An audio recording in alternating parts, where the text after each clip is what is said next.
నారాయణం నమస్కృత్య నరం చైవ నరోత్తమం దేవీం సరస్వతీం వ్యాసం తతో జయముదీరయేత్. హరి ఓం. పరమేశ్వర స్వరూపమైన సభకి నమస్కారం. ఈనాడు మనం భాగవతంలో ఉన్నటువంటి నవమస్కంధంలోంచి అంబరీషోపాఖ్యానాన్ని మీకు విజ్ఞాపన చేసే ప్రయత్నం చేస్తాను. సాధారణంగా అంబరీషోపాఖ్యానం అనేటప్పటికీ మనందరికీ జ్ఞాపకం వచ్చేది కార్తీక పురాణము అని. ఆ కార్తీక మాసంలో చదువుతూ ఉంటారు, కానీ దాన్ని ఎక్కడా కూడా అష్టాదశ మహాపురాణాల్లో ఎక్కడా చెప్పలేదు, ఉపపురాణాల్లో చెప్పలేదు. కానీ అది భగవత్ సంబంధమైనటువంటి విషయాన్ని, భక్తిని ప్రేరేపించేటటువంటి కొన్ని విషయాలతో కూడి ఉన్న విషయం యథార్థం. అందుచేత అదేదో తక్కువనో లేకపోతే దాన్ని పక్కన పెట్టేయమనో దాని గురించి నేను చిన్న చేసి మాట్లాడడానికి ఏం ప్రయత్నం చేయట్లేదు. అందులో ఈ అంబరీషోపాఖ్యానం గురించి వివరణ జరుగుతూ ఉంటుంది. అందుచేత మీ అందరికీ అంబరీషోపాఖ్యానం సుపరిచితమే.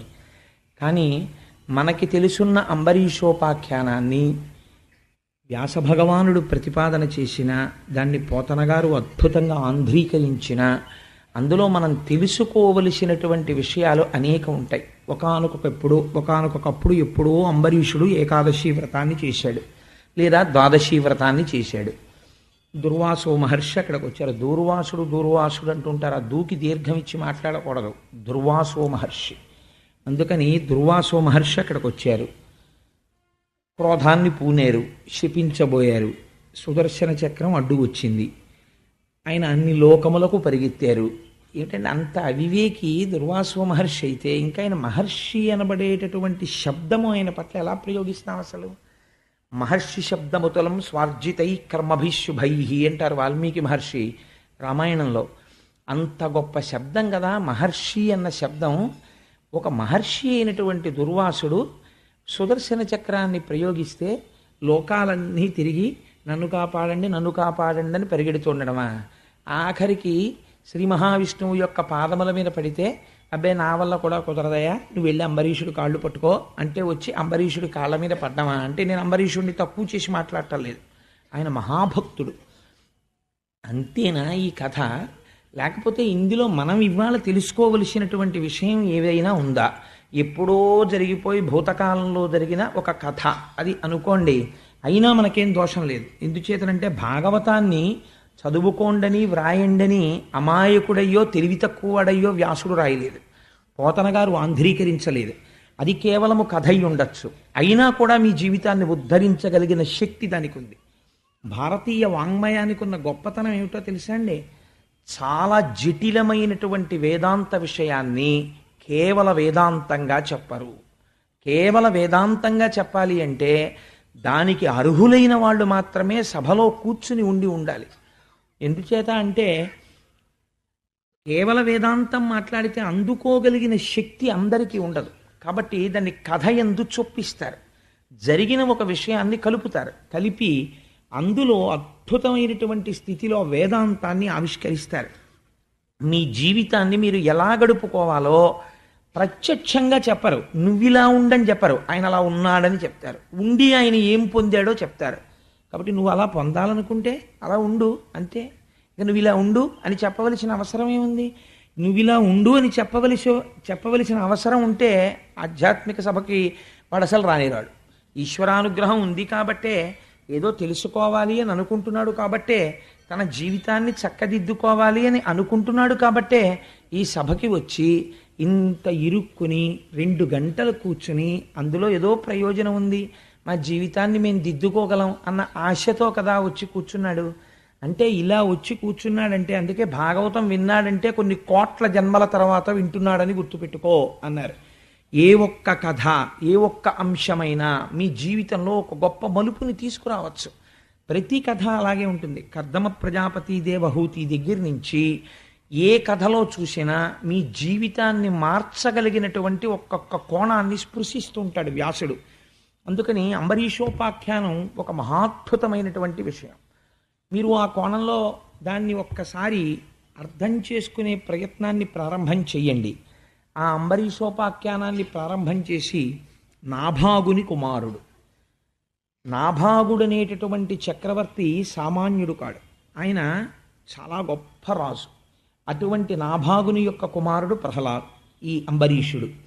నాభాగుని గొప్పతనం ఏమిటి అన్నది మధ్యలో ఎక్కడైనా కలిపే ప్రయత్నం చేస్తాను.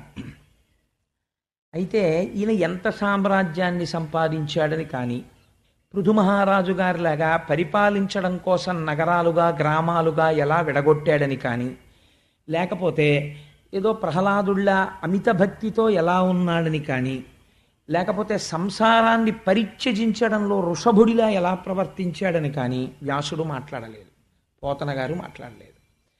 చాలా చిత్రమైన మాటలు కొన్ని అంబరీషుడి గురించి మాట్లాడారు. ఇవి మనం జీవితంలో చాలా జాగ్రత్తగా జ్ఞాపకం పెట్టుకోవలసినటువంటి విషయాలు. అంబరీషుడికి వివాహం పూర్వం కాకముందు నుంచి, బ్రహ్మచారిగా ఉన్నప్పటి నుంచి కూడా ఆయనకి సహజముగా కొన్ని గుణములు అలవాటు పడ్డాయి. అవి ఎటువంటి గుణములు అంటే, సీసపద్యాన్ని మార్చి అదే భావాన్ని ఆవిష్కరించడంలో పోతన గారు దిట్ట.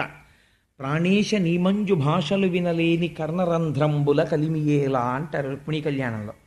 కమలాక్షునర్చించు కరములు కరములు శ్రీనాథు వర్ణించు జింహ జింహ అంటారు. అదే మాట మార్చి వ్యతిరిక్తంగా చెప్పవలసి వస్తే అలా ఉండలేకపోతే అంటే, కంజాక్షునకు కాని కాయంబు కాయమే పవన గుంభిత చర్మ భస్త్రిగాక అంటారు. ఇవాళ ఈ పద్యాన్ని మీరు వినేటప్పుడు కేవలం ఇది అంబరీషుడి జీవితం అని మీరు వినకండి. ఇది ఒక సిలబస్ అని మీరు తీసుకోండి ఒక్కసారి. ఓహో, మనిషి పుట్టిన తరువాత ఈ అలవాటు ఏర్పరచుకోవలసి ఉంటుంది. మీరు ఒక 10th క్లాస్ పాస్ అయ్యారు అని సర్టిఫికెట్ మీకు ఇవ్వాలంటే ఒక సిలబస్ ప్రిస్క్రైబ్ చేస్తుంది ఆ బోర్డు. ప్రిస్క్రైబ్ చేసి నువ్వు ఇది బాగా చదువుకుంటే మేము ఇందులో ఎక్కడి నుంచైనా ప్రశ్న వేస్తాం. ఆ ప్రశ్నకి నువ్వు జవాబు చెప్పగలిగితే నువ్వు ఎస్ఎస్సి పాస్ అయిపోయినట్టు నీకు సర్టిఫికెట్ ఇస్తూ ఉంటుంది. ఆ సిలబస్ చదువుకుంటే చాలు. నేను ఆ సిలబస్ చదవలేదు కానండి, మొత్తం నాటకాలన్నీ చదివేశాను, సంస్కృత నాటకాలు, అలంకారాలన్నీ చదువుకున్నాను, వ్యాకరణం అంతా చదువుకున్నాను, నేను 10th పాస్ అయినట్టు చెప్పరా అంటే చెప్పరు. వాళ్ళు ఇచ్చిన సిలబస్ నువ్వు చదవాలి. అంబరీషుడికి చెప్తున్న సిలబస్సు మనందరికీ వర్తించేటటువంటి సిలబస్. ఆయన ఏది పాటించాడో అది మనం పాటించవలసినది. అందుకే భాగవతంలో అంబరీషోపాఖ్యానం లాంటి ఆఖ్యానం చాలా అరుదు. ఎందుకో తెలుసా అండి? నేను ఒక్క విషయాన్ని మీకు మనవి చేస్తాను. బ్రాహ్మణ శాపాన్ని తప్పించుకున్నటువంటి కథ ఒకదాన్ని నాకు తీసి చూపించండి. చాలా కష్టం, చాలా కష్టంగా ఉంటుంది. ఎందుకనంటే బ్రాహ్మణ శాపము అంటే బ్రహ్మమును గూర్చి తపస్సు చేసి చేసి చేసి తన ప్రమేయం లేకుండా ఆ తపస్సు శక్తిగా పరిణమించినటువంటి వాడు, ఇంతటి శక్తి కలిగినటువంటి వాడు క్రోధమునకు వశుడైపోయి గభాలను శపించాడు అనుకోండి. ఆ శాపం నుంచి తప్పించుకున్నవాడు లేడు. ఈ తప్పించుకోలేకపోవడం అన్నది ఎక్కడి నుంచి ఎక్కడి వరకు ఉందంటే శ్రీమన్నారాయణుడి వరకు ఉంది. భృగు మహర్షి యొక్క భార్య ఇచ్చిన శాపానికి పరమేశ్వరుడంతటి వాడు అవతారములను స్వీకరించవలసి వచ్చింది. అది ఇందులో అంతర్గతం కాదు, దేవీ భాగవతంలో వస్తుంది. కాబట్టి తపస్సు చెయ్యడం ఎంత గొప్పదో అంత తపస్సు చేసిన వాడికి పక్కన క్రోధం ఉండడము అంత భయంకరమైన విషయం. అన్నిటికన్నా ప్రపంచంలో ప్రమాదకరమైన వ్యక్తి ఎవరు అని అడిగారు అనుకోండి, మీరు అంబరీషోపాఖ్యానంలోంచి ఒక విషయం తెలుసుకోవాలి. చాలా గొప్ప అధికారం ఉండి చటుక్కున కోపం వచ్చే స్వభావం ఉన్నవాడు ప్రపంచమునందు ప్రమాదకరమైన వ్యక్తి. ఆ తర్వాత ఎన్ని మాటలు నాలుగు ఖర్చుకుని ఏం ప్రయోజనం చెప్పండి? ఆయన చూస్తే గొప్ప అధికారి, ఇలా పెన్ పెట్టాడా ఒకటి జీవితాన్ని శాసించగలడు. తర్వాత పశ్చాత్తాపడతాడా లేదా మీరు వదిలిపెట్టండి, కానీ అపారమైన కోపిష్టి, దేనికైనా కోపం వచ్చేస్తుంది ఆయనకి. ఇప్పుడు ఆయన సీట్లో కూర్చున్నాడు, ఇప్పుడు ఆయన పెన్ పెట్టాడు అనుకోండి, ఉపకారమైనా జరగచ్చు అపకారమైనా జరగచ్చు. కానీ ఏ రోజు ఉపకారం జరుగుతుందనో అపకారం లేకుండా ఉంటుందనో మీరు ఊహించలేరు. అపారమైన అధికారము వయస్సు కొంత వచ్చే వరకు మాత్రమే ఉండేటటువంటి వ్యక్తి పక్కన ఉన్న క్రోధమే అంత ప్రమాదకరమైతే, అనుష్ఠాన బలం చేత తపస్సు చేత విశేషమైన శక్తులు పొందినటువంటి బ్రాహ్మణుడే కావచ్చు, బ్రహ్మజ్ఞాని కావచ్చు, క్రోధమును విడిచిపెట్టలేకపోతే అంటే ఎక్కడి నుంచి వస్తుంది కోపం అంటే శంకర భగవత్పాదులు అంటారు, కామక్రోధశ్చ లోభశ్చ దేహే తిష్టంతి తస్కరాహ జ్ఞానరత్నాపహారాయ తస్మాత్ జాగ్రత్త జాగ్రత్త. వీళ్ళు బయట నుంచి రారు, ఇక్కడే కూర్చుంటారు. ఎప్పుడు తలెత్తుతాడు మీకు కూడా తెలియదు. తలెత్తాడు అనుకోండి, మిమ్మల్ని వశుణ్ణి చేసుకుంటాడు. కోపానికి ఒక లక్షణం ఉంటుంది. కోపము చేత ప్రయోజనమును సాధించవచ్చు. కోపమును నటించడం వరకు మాత్రమే పనికి రావాలి. కోపం వచ్చినట్టుగా తను గట్టిగా మాట్లాడగలగాలి. కోపం వచ్చినట్టుగా కన్నెర్ర చెయ్యగలగాలి. కోపం వచ్చినట్టే అవతలవాడు భయపడాలి. కోపమునకు తాను వశుడు కాకూడదు. అలా ఉండడం ఎంత కష్టం అండి, అది చాలా కష్టం. అలా ఎప్పుడు ఉండగలరు మీరు? లోపల నుంచి వస్తున్న కోపాన్ని మీరు పరిశీలించగలగడం మీకు అలవాటైతేనే అది అలవాటు అవుతుంది, లేకపోతే అది అలవాటు అవ్వదు. అందుకే వాల్మీకి మహర్షి అమాయకుడే ఈ మాట చెప్పలేదు రాముడి గురించి. కోన్వస్మిన్ సాంప్రదంలోకే గుణవాన్ కశ్య వీర్యవాన్ ధర్మజ్ఞశ్చ కృతజ్ఞశ్చ సత్యవాక్యో దృఢవ్రతః చారిత్రేణ చ కోయుక్తః సర్వభూతేషు కోహితః విద్వాన్ కః కస్సమర్థశ్చ కశ్చైక ప్రియదర్శనః ఆత్మవాన్ కో జితక్రోధో, కోపాన్ని గెలిచినవాడు.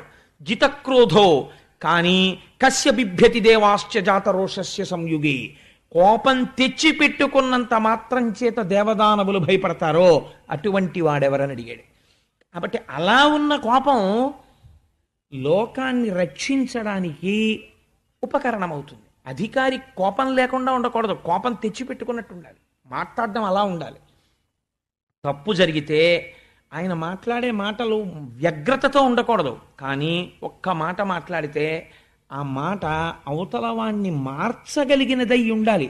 ఎడ్విన్ బి ఫిలిపో అంటాడు పర్సనల్ మేనేజ్మెంట్లో, an officer should not only have the power of administering the subjects that have been kept under his control, he should also equally have the capacity to counsel the subjects under him, and he should be able to synchronize the objective goals and personal goals అంటాడు. ఎంత గొప్ప మాట చూడండి. వ్యక్తి యొక్క లక్ష్యములను సంస్థ యొక్క లక్ష్యములను సమన్వయం చేసి అవసరమైన చోట కోపము నటించి తన కింద ఉన్నటువంటి వారికి సలహా ఇచ్చి వారి వ్యక్తిగత జీవితంలో ఉన్న ఇబ్బంది తెలుసుకొని తన సలహాతో తెచ్చిపెట్టుకున్న కోపంతో వాళ్ళ ప్రవర్తనని చక్కదిద్ది సమర్థతతో తానున్నది కుర్చీలో ఎందుకో తాను ఏ సంస్థ కొరకు అధికారిగా ఉన్నాడో ఆ సంస్థ ప్రయోజనాన్ని సాధించగలగాలి వ్యక్తి దగ్గర నుంచి.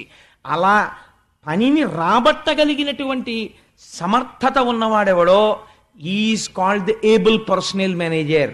And managers are born and seldom they are made అన్నాడు అంత పెద్ద రచయిత కూడా. అందుకే ఆ మేనేజర్స్ అన్నవాళ్ళు పుడతారు సహజంగా తప్ప అప్పుడప్పుడు తయారు చేయబడతారు. అందరూ క్వాలిఫికేషన్ వల్ల మేనేజర్స్ కాలేరు, ఎక్కడో తయారవుతారు. అందుకే మేనేజర్ కావాలంటే రామాయణం చదువుకున్నవాడే ఎఫెక్టివ్ మేనేజర్ కాగలడు నా దృష్టిలో. సరే, నేను ఈ విషయాన్ని మీకు ఇంతకీ ఎందుకు మనవి చేశాను అంటే, నేను సందర్భం లేకుండా ఈ విషయం ప్రస్తావన చేయలేదు. క్రోధము అన్నది, కోపము అన్నది ఏ స్థితికి తీసుకెడుతుందో మీకు చెప్పడం కోసం ఒక ప్రయత్నం చేశాను. ఇటువంటి ఒక తపస్వి శాపాన్నిస్తే లేదా వ్యగ్రతతో ప్రవర్తిస్తే దాన్ని తప్పుకున్నవాడు మనకి కనపడడు.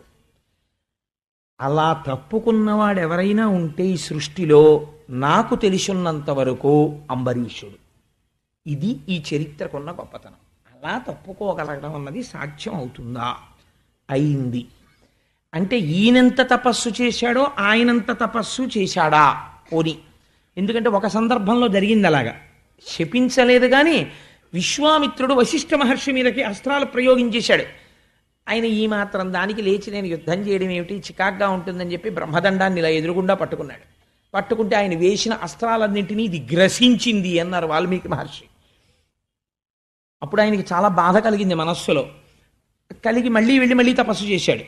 అందుచేత విశ్వామిత్రుడు వేసినటువంటి అస్త్రములను వశిష్ఠుడు గ్రసించగలిగాడు బ్రహ్మదండంతో తప్ప బ్రాహ్మణ శాపమును తప్పుకున్నవాడు కానీ శపించినవాడు పరిగెత్తవలసిన రోజు కానీ మనం కథల్లో ఎక్కడ వినలేదు ఇప్పటి వరకు.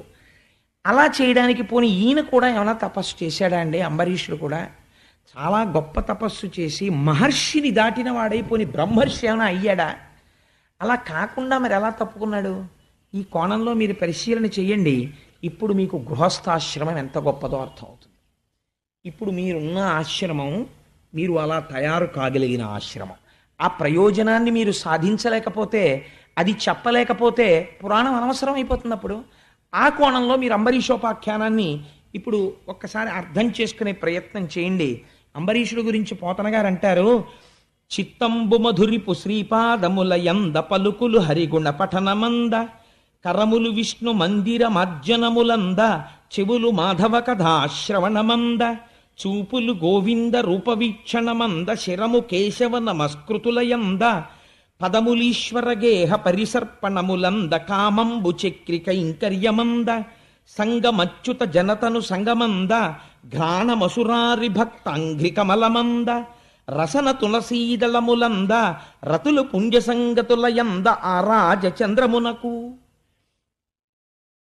ఎటువంటి స్థితిని అంబరీషుడు పొందగలిగాడు? చాలామంది మా మనస్సు చాలా ఖేదంగా ఉందండి, మనస్సు శాంతి లేదు, మనస్సు శాంతి లేదు అని ఒక మాట అంటుంటారు. శాంతి లేని మనస్సుతో కూడుకున్నవాడు ఎక్కడుంటాడో వాడు ఇతరులకు కూడా అశాంతిని పంచిపెడతాడు. తాను ప్రశాంతంగా హాయిగా ఎప్పుడు ఉండగలడు అంటే ఆయన చేస్తున్న తపస్సు ఇది. దుర్వాసో మహర్షి చేస్తున్న తపస్సు వేరు. హిమాలయ పర్వతాల మీద కూర్చుని తపస్సు చేశాడు ఆయన. ఈయన చేస్తున్నాడు తపస్సు. ఎటువంటి తపస్సు? చిత్రమైన తపస్సు. చిత్తంబు మధురిపు శ్రీపాదముల యంద. ఆయన మనస్సు ఎప్పుడూ కూడా భగవంతుని యొక్క పాదముల యందు ఉండును. ఈ మాట మీరు కొంచెం జాగ్రత్తగా గమనించాలి. అసలు భక్తికంతటికి మొదలెక్కడా? ఇక్కడే. అసలు మీ మనస్సు వెళ్ళి అక్కడ చేరితే కదండి భగవంతుడి గురించి భక్తి అన్నది ఏర్పడ్డాం. ఇప్పుడు నా కొడుకంటే నాకు ఎంతో ప్రీతి, వాడు ఎక్కడో ఉన్నాడు పాండిచేరిలో చదువుకుంటూ, అయినా నేను రోజు 4 మాటలు వాడిని తలుచుకుంటాను. లేవగానే ఓసారి సంధ్యావందనం చేసుకున్నాక నమస్కారం చేస్తాను, దూరంలో ఉన్నాడు నా బిడ్డని కాపాడు తండ్రి అంటుంటాను. రాత్రి పడుకోబోయే ముందు అయ్యో వీడు ఏం చేస్తున్నాడో, ఏం చదువుకున్నాడో, ఎలా పడుకుంటున్నాడో, ఏం తిన్నాడో ఒకసారి స్మరిస్తాను. నేను ఏదైనా ఒక మధురమైన పదార్థం తింటుంటే అయ్యో పాపం పిల్లవాడికి ఇది ఇష్టం, వాడు తింటలేదు, నేను తింటున్నాను అని అనుకుంటాను. ఎందుకు ఇన్ని మాటలు అనుకుంటున్నాను చెప్పండి? నాకు వాడి యందు ప్రీతి ఉన్నది కాబట్టి. ప్రీతి మీకు లేకుండా స్మరణము జరగదు. అసలు ముందు ప్రీసపోజిషన్, దాని యందు మీకు ప్రీతి కలగడానికి, మీకు స్మరణ కలగడానికి మీకు ఉండవలసినది ఏది? ప్రీతి ఉండాలి ఆ వస్తువు యందు. ఆ వస్తువు పట్ల మీకు మక్కువ ఉండాలి, ప్రేమ ఉండాలి, భక్తి ఉండాలి. ఉంటే స్మరిస్తారు. అలా స్మరిస్తే అన్నిటికన్నా గొప్ప భక్తి ఏది? మనస్సు దానిని తగులుకొని ఉండుటయే. అంతే భక్తి అంటే. ఎందుకు అలా తగులుకొని ఉండడము? ప్రయోజనం లేదు. అంతే. మనుష్య జన్మ ఎత్తాను కాబట్టి ఈ సమస్త చరాచర ప్రపంచమును నిర్వహిస్తున్నవాడు వాడు తప్ప అసలు అట్టే మాట్లాడితే వేరే వస్తువు లేదు. అందుకని నేను ఎప్పుడూ వాణ్ణి స్మరించకుండా ఉండలేక స్మరిస్తూ ఉంటాను. ఒక చిత్రమైన ప్రశ్న అడుగుతుంటారు కొంతమంది, ఏమంటే స్నానం చేసేటప్పుడు ప్రాతస్మరామి చదవచ్చా? ప్రాతస్మరామి అంటే ఏమిటండి? మనస్సుకు సంబంధించింది. నేను మిమ్మల్ని చదవద్దు అన్నాను అనుకోండి, మీరు స్మరించకండి ఈశ్వర పాదాలని. ప్రాతస్మరామిలో మీరు ఏం చేస్తారు? ప్రాతస్మరామి పరమేశ్వర వక్త్ర పద్మం అన్నారు. అది నోటితో చెప్పమని దాని అర్థం. ప్రాతస్మరామి పరమేశ్వర వక్త్ర పద్మం అంటే ఉదయం నిద్ర లేవగానే మొహం కడుక్కుంటూ నేను ఈశ్వరుడి యొక్క ముఖమును స్మరించినాను. ఇది మీకు చాలా ప్రీతి ఉంది. నేను స్మరించనా స్మరించద్దా అన్న ప్రశ్న మీకు ఎలా వస్తుంది నాకు చెప్పండి. నేను స్మరించద్దండి అన్నాను. మీకు ముందు అసలు మొహం కడుక్కుంటూ గుర్తొచ్చే విషయం ఏమిటో తెలుసా అండి? ధూర్తుడు నన్ను స్మరించద్దన్నాడు, బాబాయ్ మనస్సు అక్కడికే వెళ్ళిపోతుంది, అస్తమానం శివుడే గుర్తొచ్చేస్తున్నాడు అని మరీ వెళ్ళిపోతూ ఉంటుంది అక్కడికి. ఇప్పుడు కొత్తగా వెడుతోందని కూడా మీరు గుర్తుపట్టగలుగుతూ ఉంటారు. కాబట్టి మనస్సు వెళ్ళి పట్టుకోవడానికి మీరు పూజ చేస్తారు. కాబట్టి ఇప్పుడు ముందసలు అంబరీషుడు ఏ స్థితిలో ఉన్నాడు అంటే ఆయన చిత్తం ఎప్పుడు శ్రీ మహావిష్ణువు యొక్క పాదములను పట్టుకొని ఉన్నది. అంటే పరిఢవిల్లిన భక్తి చేత ఉన్నాడు. ఇంత పరిఢవిల్లిపోయిన భక్తి సంసారమునందుండడానికి ప్రతిబంధకమైనదా? అంటే సంసారం వదిలేశాడా వెంటనే మహానుభావుడు అంబరీషుడు? అంటే పలుకులు హరిగుణ పఠనమంద, ఏది మాట్లాడినా హరిగుణములను వర్ణన చేస్తుంటాడు. ఈ రెండు ఎలా పొంతన కుదురుతాయండి? సంసారంలో ఉండడం, హరిగుణములను కీర్తించడము, ఈ రెండు ఎలా పొసగుతాయి అని మీకు అనుమానం రావచ్చు. నేను తరచు చెప్తుంటాను ఒక ఉదాహరణ. భగవంతుణ్ణి తలుచుకోవాలనేటటువంటి భక్తి లోపల ఉండాలి తప్ప అసలు మీరు తలుచుకోకుండా ఉండడానికి అవకాశం లేదు. ఎందుకో చెప్పనండి. మీరు నిద్రపోయి లేస్తారు. నిద్రపోయి లేవగానే ముందు ఏం చూస్తారు? గడియారం వంక చూస్తాం, ఎంత అయింది టైము అని. ఏదో 6 అయింది, అమ్మ బాబాయ్ 6 అయిపోయింది అని నిద్రలేస్తాం. మీరు ఇప్పుడు ఒకసారి వెనక్కి వెళ్ళి ఆలోచన చేయండి. రాత్రి 11 గంటలకు పడుకున్నాను, 6 గంటల వరకు నాకు ఈ దృశ్యమానమైనటువంటి చరాచర జగత్తుతో ఏ సంబంధము లేదు. ఒక శవము ఎలా పడిపోయి ఉండిపోతుందో నేను అలా పడిపోయి ఉన్నాను. ఈ 6 గంటలో 5 గంటల సమయంలో ఈ జగత్తునందు ఏ మార్పులు జరిగాయో, ఏమి జరిగాయో, నా ఇంట్లోకే దొంగొచ్చావో పట్టుకుపోయాడో కూడా నాకు తెలియదు. కానీ ఏమీ తెలియని స్థితిలో ఉన్నటువంటి నేనని చెబుతున్న ఈ దేహము ఉండాలంటే కొన్ని ఉండాలన్నది మాత్రం నాకు తెలుసు. లోపల జీర్ణం జరుగుతూ ఉండాలి, ఊపిరి పీలుస్తూ ఉండాలి, వదిలిపెడుతూ ఉండాలి. అసలు అది నేను చెయ్యలేదు. కాబట్టి రాత్రి నిద్రపోతున్నప్పుడు వేరొకడెవడో శాసనం చేసి ఊపిరి తీయించి విడిచిపెడుతున్నాడు. వాడొకడున్నాడు, వాడు లోపల కాపు కాసి ఉన్నాడు. అయ్యయ్యో నిద్రపోయాడండి పాపం, ఆయన నిద్రపోవడం వల్ల వచ్చింది ప్రమాదం, గుండె అయిపోయిందని ఎవడైనా అంటాడండి? ఎవ్వడంటావు. మీరు నిద్రపోవచ్చు, కానీ గుండె మాత్రం కొట్టుకుంటూనే ఉంటుంది. మీరు నిద్రపోవచ్చు, ఊపిరితిత్తులు పనిచేస్తాయి. మీరు నిద్రపోవచ్చు, జీర్ణక్రియ జరుగుతూ ఉంటుంది. మీరు నిద్రపోవచ్చు, మీ నాడీ మండలం పనిచేస్తూ ఉంటుంది.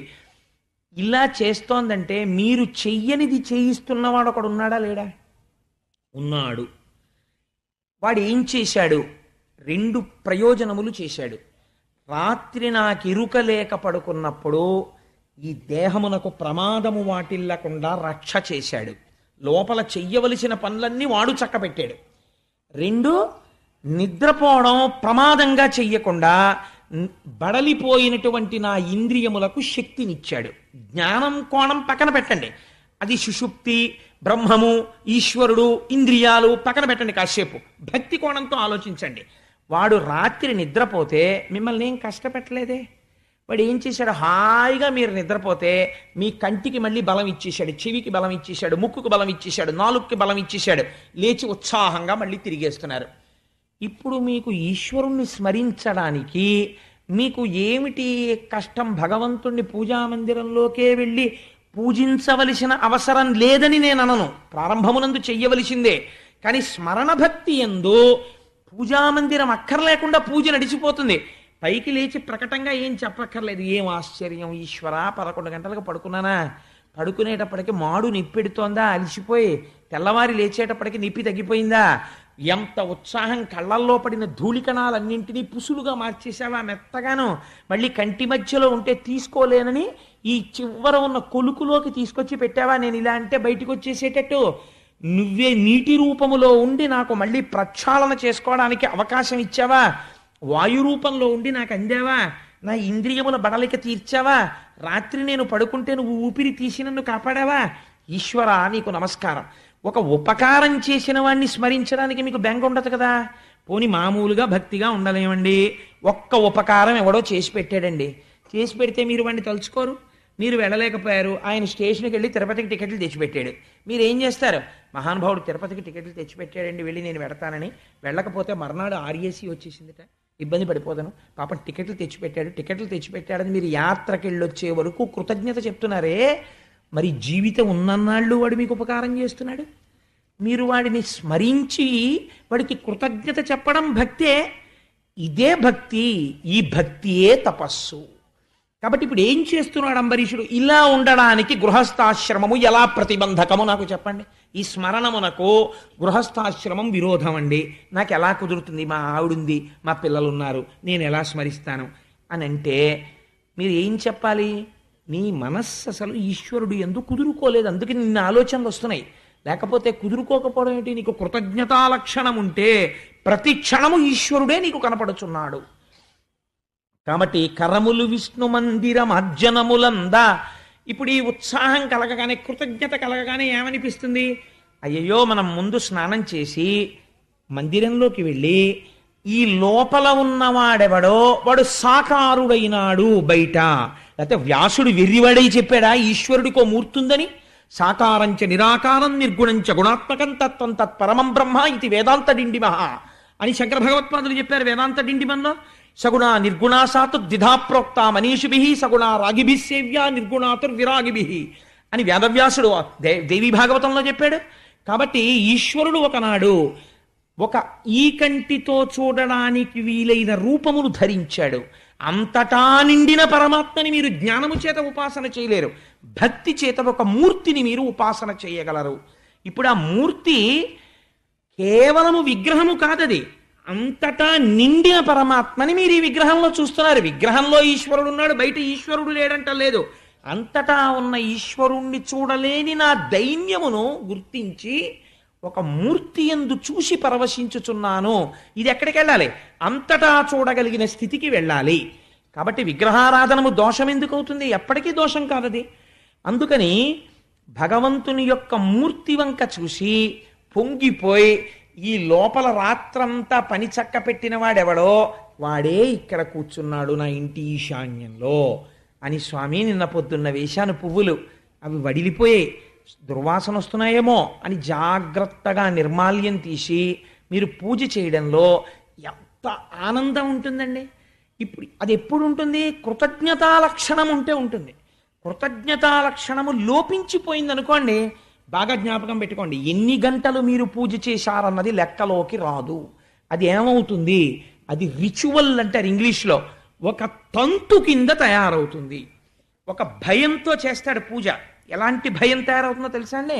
ఒక అలవాటు పెట్టుకుంటాడు, నేను రోజు విష్ణు సహస్రనామం చదువుతాను. ఎందుకు చదువుతున్నాడు విష్ణు సహస్రనామం అంటే అనంతమైన నామముల చేత చెప్పబడిన ఈశ్వరుడు అంతటా పరివ్యాప్తమై ఉన్నాడు అని తెలుసుకోవడానికి.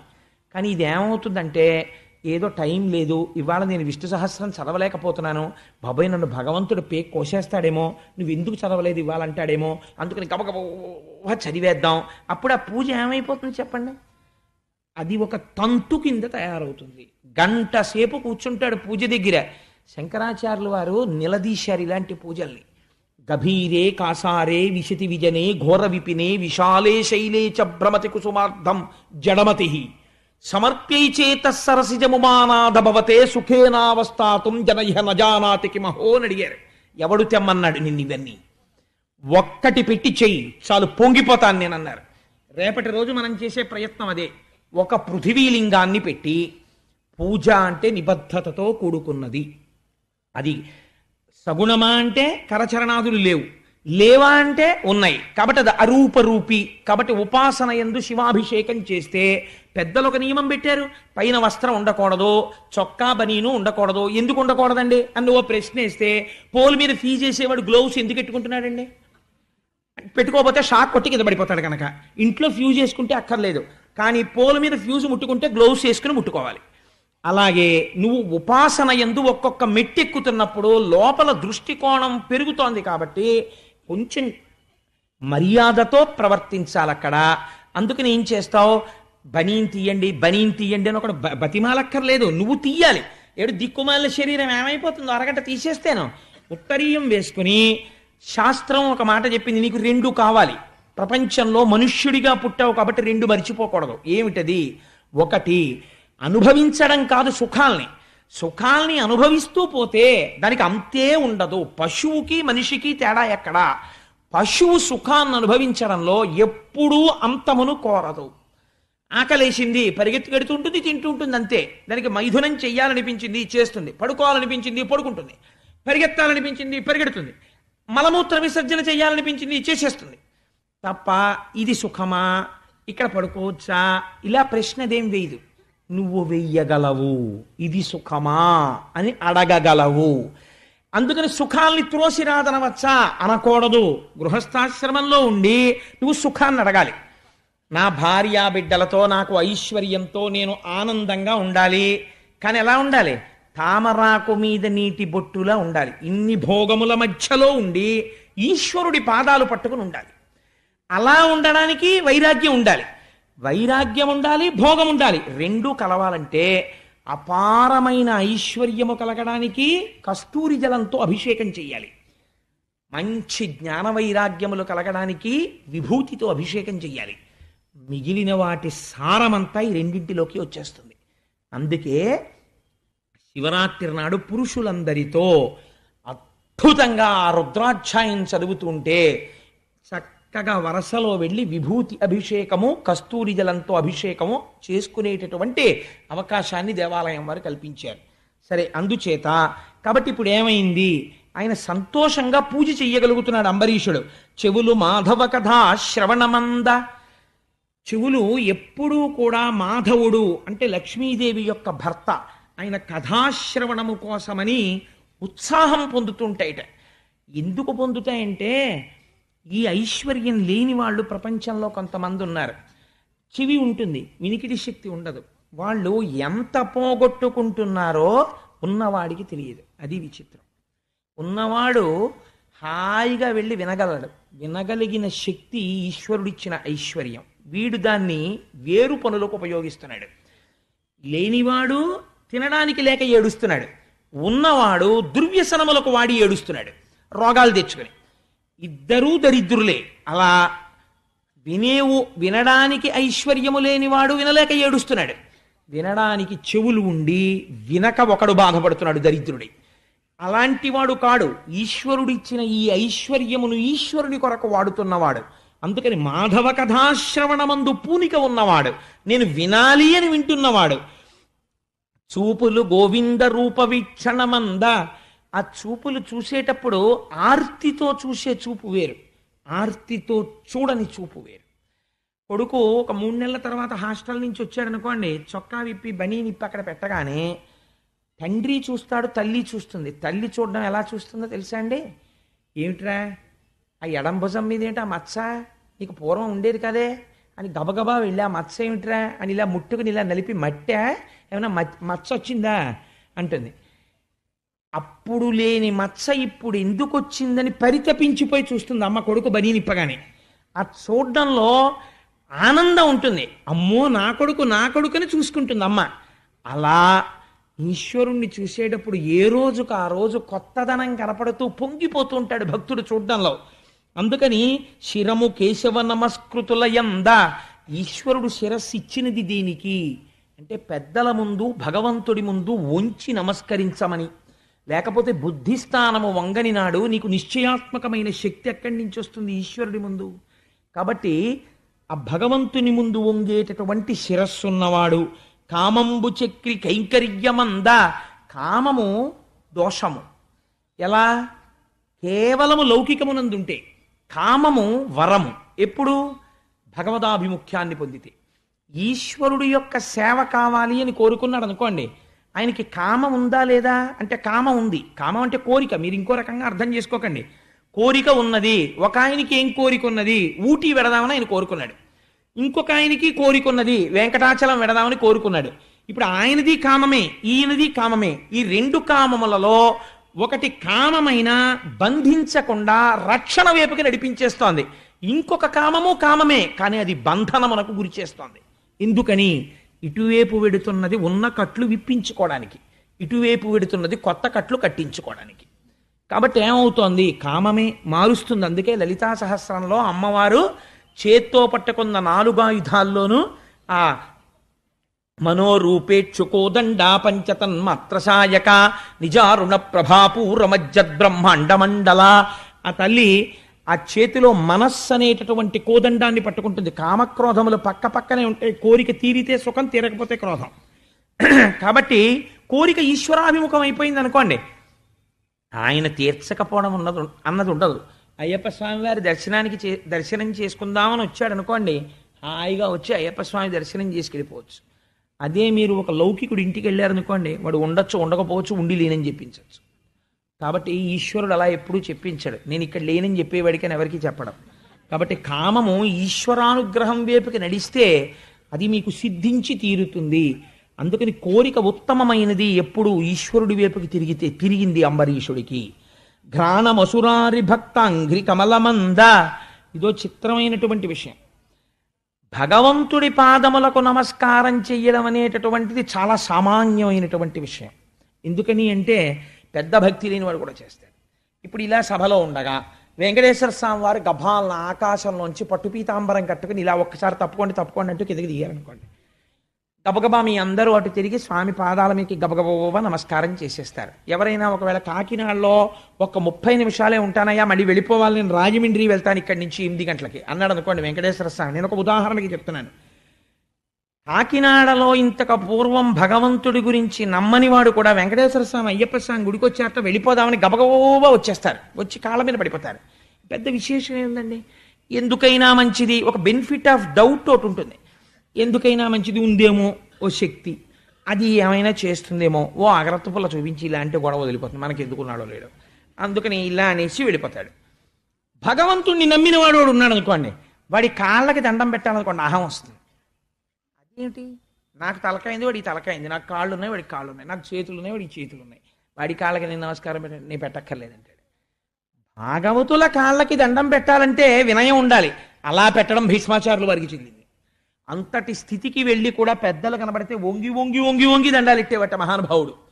అందుకని భక్తాంఘ్రి కమలమంద, భగవంతుడికి నమస్కారం చేయలేదు, భగవంతుణ్ణి నమ్ముకున్న భాగవతులు కనబడితే వాళ్ళ పాదముల వాసన ముక్కుకి పట్టేటట్టుగా పడేవట వాళ్ళ పాదాల మీద. ఎంతటి గొప్పవాడో చూడండి, ఎంత చిత్రమైన మాట అండి. నేను ఫలానా వారికి నమస్కారం చేశానండి అనేవాడు ఉంటాడు, ఆయన పాదాలకి నమస్కారం చేసినప్పుడు ఈ వాసన వస్తుంది అనేవాడు ఉంటాడు. అంటే ఎంతసేపు ఆ పాదాల మీద పడిపోయి ఉండాలి అని ఆయన పాదాల దగ్గర ఏదో వాసన అండి అన్నాడు అనుకోండి, మళ్ళీ తప్పు. ఆయనకి ఏం కనపడేదో తెలుసా అండి?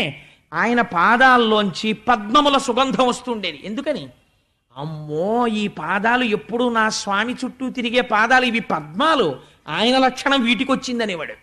అందుకని ఆయనకు అలా కనపడేది. ఇది అంబరీషుడి యొక్క స్థితి. ఇప్పుడు చెప్పండి, అంబరీషోపాఖ్యానం సామాన్యమైందా? ఏ స్థితిని తప్పు, అలా నోళ్ళవి ముయ్యకండి, పక్కకి తీసుకెళ్ళండి బాబుని, అంతేగాని రసన తులసీదళములందా ఆ నాలుకకి ఏది పడితే అది రుచి చూపించాలని ప్రయత్నం చేసేవాడు కాదు. మీకు అసలు దీన్ని గెలిస్తే అన్ని గెలిచేసినట్టేనండి. మీకు ధూర్తుడైనటువంటి ద్వారపాలకుడు ఒకడు ఉంటాడు ప్రపంచంలో. లోపలున్న ఆఫీసర్ గారు మంచివాడు, బయట నుంచి ఉన్నటువంటి ద్వారపాలకుడు చాలా ధూర్తుడు. వాడు మెహర్బానీ వెలగబెట్టేస్తుంటాడు. ఏంటండి ఇలా వచ్చారంటాడు. ఒకసారి ఆఫీసర్ గారిని కలవాలని. అబ్బే భలేవరే, 15 రోజుల క్రితం పేర్లు ఇచ్చిన వాళ్ళు వెళ్ళలేదు ఇప్పటికంటాడు. లోపల ఉన్న ఆయన కాదు, ఆయన ఎవరు వచ్చినా పంపరా అంటాడు. కానీ దరిద్రం ఏంటంటే పాప ఆయన తెలియదు వీడెవడో వచ్చాడు. అలా ఇది గర్భాలయం, దీనికి పాపం ఏమీ ఉండదు. ఇది ఆకలేస్తే అయా లోపల పదార్థం అయిపోయిందండి ఇంకేమైనా పెట్టండి అని అడుగుతుంది. మీరు అందులో పాలు పోసినా, కాస్త పరవన్నం పెట్టినా, లేకపోతే ఇంత పులిహార పెట్టినా, ఓ 2 ఇడ్లీలు పెట్టినా, ఇడ్లీ అమేస్తారు వద్దండి అని అదేం అందం. ద్వారపాలకుడు ఇక్కడ ఉంటాడు, వీడికి ఏమిటో తెలుసా అండి, అసలు పచనం చేసి జీర్ణం చేసి శక్తినిచ్చేది ఇది. వీడి పని ఏమిటంటే ఆఫ్టర్ ఆల్ లోపలికి పంపిస్తాడు అంతే. వాడు ఏమిటంటాడంటే అలా పంపమండి 5 నిమిషాలు అయింది పప్పనమే పెడతారంటే మార్చండి అంటాడు. అంటే అప్పుడు మళ్ళీ కూర కలపాలి. దీనికోసం ప్రపంచంలో ఎన్ని కోట్లు ఖర్చు అవుతుందో మీరు ఆలోచించండి. లేకపోతే ఇంత పప్పు, ఇన్ని కూరలు, ఇన్ని పులుసులు, ఇన్ని పచ్చళ్ళు ఎక్కడి నుంచి వచ్చాయండి? ఎందుకండి? ఒక్క పదార్థంతో సరిపెట్టచ్చు. ఇది ఎప్పుడు అడగలేదు వెరైటీ, వెరైటీ అంతా దీంది. అందుకని ఇన్ని అడిగితే ఒక్కొక్కసారి ఇది ఏముంటుందో తెలుసా? ఏమన్నా ఆకలేసింది అన్నాను, ఏమన్నా పెట్టమన్నాను, అదేంటండి ఇక్కడ దాటిపోయి ఇక్కడికి వస్తోంది, ఇంకా పంపించకండి బాబోయ్ అంటుంది. అంటే ఏంటి, ఆ టోకెన్ల కోసం రష్ ఎక్కువైపోయిన గోపాలకృష్ణ గారు పడిపోయిన ఆవేదనలాగా ఇది నిండిపోయి ఇంకా పంపద్దో అంటే భలేవాడివే రుచి ఎంత బాగుందో అని ఇది ఓ పెట్టేస్తుంటుంది లోపలికి. బాధ దీనికే అన్నీ పంపేసి ఏమంటుందో తెలుసా అండి, పులిత్రేడుపులు వచ్చేస్తేనే జీర్ణం అవ్వలేదు, కొంచెం సోడా పట్టరా అంటాడు కొడుకుని. మళ్ళీ ఇదోటి. ఈ పైకి చాలా తేలిగ్గా కనపడుతుంది, ఇంద్రియాన్ని గెలవడం అంత తేలిక కాదు. దీన్ని గెలవగలిగారు అనుకోండి, నోరు మొయ్యి అవేమక్కర్లేదు, కాస్త తులసి దళం నోట్లో వేసుకో, ఎందుకు నీకు ఏమిటి రుచి, తిను ఏం పర్వాలేదు, ఈశ్వర నివేదనమైనటువంటి ప్రసాదము, నువ్వు ఇవాళ ఇంత పులిహార ఇంత చక్కెర పొంగలి తినే శరీరమును నిలబెట్టవచ్చు అని చెప్పారనుకోండి. ఏమంటే గుళ్ళో సమోసాలు నైవేద్యం పెట్టరా అండి అని అడిగాడు ఒక ఆయన. అంటే ఆయనకి ఇంట్లో ఉండవలో ఉంది, అందుకని చెప్పి ఏమిటంటే సమోసాలు పెడితే ఇక్కడ తిందామని. నేను తెల్లబోయాను నిజంగా, అయ్యి బాబోయ్ ఇలాంటి కోరికలు కూడా ఉన్నవాళ్ళు ఉంటారా అని ఆశ్చర్యపోయాను. అంటే ఆయనకి ఎప్పటి నుంచో కోరిక ఇక్కడ పెడితే తినేద్దామని, ప్రసాదం కౌంటర్లో ఇస్తారు కదా సమోసాలని. అది నిజంగా ఇంక నేను ఏం చెప్పాలి జవాబు మీరు ఆలోచించండి. విహితము నిషిద్ధము ఇవన్నీ నేను చెప్పనా సమోసా గురించి? రజోగుణ ప్రకోపం కలిగినటువంటి మషాలాలతో ఉన్న ప్రసాదం ఈశ్వరుడికి పెట్టి మీరు తింటారా? ఆయన ఏదైనా జీర్ణం హాలాహాలం తింటాడు ఆయన. నువ్వు తిను. మొన్నటి రోజున విన్నాను నేను పేపర్ నిండి అన్ని హాస్పిటల్స్ నిండిపోయాను. చిన్న తేడా వస్తే మనం ఉండలేమే. మరి అలాంటిది జాగ్రత్తగా ఉండద్దు. లోపల మనస్సు ఏర్పడుతోంది. మనస్సు తేడా వచ్చిందంటే కుభోజనేన దివసహ అన్నాడు వ్యాసుడు. నువ్వు తప్పు భోజనం తింటే, రజోగుణ తమోగుణ ప్రకోపంతో కూడిన భోజనం తింటే ఓ రోజు పోయింది అన్నాడు. ఆ మనస్సు వ్యగ్రత అలా ఉంటుంది. ఈశ్వరుడు ఎందు ఉండదు. ఈశ్వరుడు ఎందు విస్మృతి పొందిందో రోజు, ఆ రోజు నువ్వు చచ్చిపోయిన వాడితో సమానం. ఆ టైం అంతా పోయింది, రాదు మళ్ళీ నీకు. అందుకనే ఆహారం అనందు నిబద్ధత పెట్టారు. లేకపోతే ఏం తెలివి తక్కువ వాళ్ళై పెట్టలేదు ఋషులు సాత్వికాహారం తినమని. కాబట్టి ఇప్పుడు ఆయన దేనిని గెలవగలిగాడు అంబరీషుడు? రసేంద్రియమును గెలవగలిగాడు. నోర్మోయ్ అనగలడు. ఎవరిని? నాలుకని. అలా మనం ఎప్పుడూ అనలేం. అది మన్నంటుంది, నోర్మోయ్ పట్రా వంకాయలు. వెండి కంచం తాకట్టు అయినా పెట్టు, కానీ ఊరగాయలు పెట్టవలసిందే. ఏడాదికి కావద్దు అంటే ఎందుకు ఊరగాయలు? ఏమవుతుంది లేకపోతే? 365 రోజుల్లో ఈశ్వరుడు కూరగాయలే ఇవ్వడా? ఏం ఊరగాయలు పెట్టుకోకపోతే ఏమవుతుంది అని అడగలేమో. ఇన్ని రకాల ఆవకాయలు, ఎన్ని రకాల మాగాయలు, మళ్ళీ శాంపుల్స్ ఇంకోళ్ళకి ఇవ్వాలి, ఇంకోళ్ళ శాంపుల్స్ మనం తినాలి, వాటికి వేడి చెయ్యాలి, దగ్గు రావాలి, డాక్టర్ల దగ్గరికి వెళ్ళాలి, మందులు తెచ్చుకోవాలి. ఎన్ని బాధలో ఒక్క. అందుకని ఆయన ఏం చేశాడు? ఘ్రాణమసురారి భక్త అంఘ్రికమలమందు రసన తులసీదళములంద. ఆయన గెలవగలిగాడు. అది తేలిక మాట అని మీరు అనుకోకండి. ఇప్పుడు నేను ఎందుకు ఇంత మాట చెప్పానంటే, నేను ఒక్క మాట చెప్పచ్చు. అంబరీషుడు నాలికని గెలిచాడండి, అయిపోతుంది ఉపన్యాసాలు, పెద్ద విశేషమే ఉంది. కానీ మనం చెయ్యలేంది ఆయన చేస్తున్నాడు. అది మనం కూడా చెయ్యవలసిన ప్రయత్నం గృహస్థాశ్రమంలో ఉన్నవాడు. అందుచేత రతులు పుణ్యసంగతుల యంద ఆ రాజచంద్రమమునకు. ఆ రాజచంద్రుడు ఆయన కోరికలు ఎప్పుడూ కూడా ఈశ్వరుని యందు మగ్నమై ఉండేవాడు. లోపల బుద్ధి ఇలా ఉంటే ఈశ్వరుణ్ణి పట్టుకుని తిరుగుతున్నాడు ఆయన. ఆయన రాజ్యపాలననేం విస్మరించలేదండి. మీకు చాలా ఆశ్చర్యకరమైనటువంటి విషయం ఏమిటో తెలుసా? ఆయన రాజ్యం చేస్తున్నప్పుడు షడ్రసోపేతమైన భోజనం అక్కడ పెట్టేవారు. ఎలా తినేవాడో తెలుసా అండి? ఓహో, శ్రీమన్నారాయణుడు ఆహార రూపమై వచ్చి నాలోకి ప్రవేశిస్తున్నాడు స్వామి అనేవాడు. కాబట్టి ఇది నిండడానికి అంత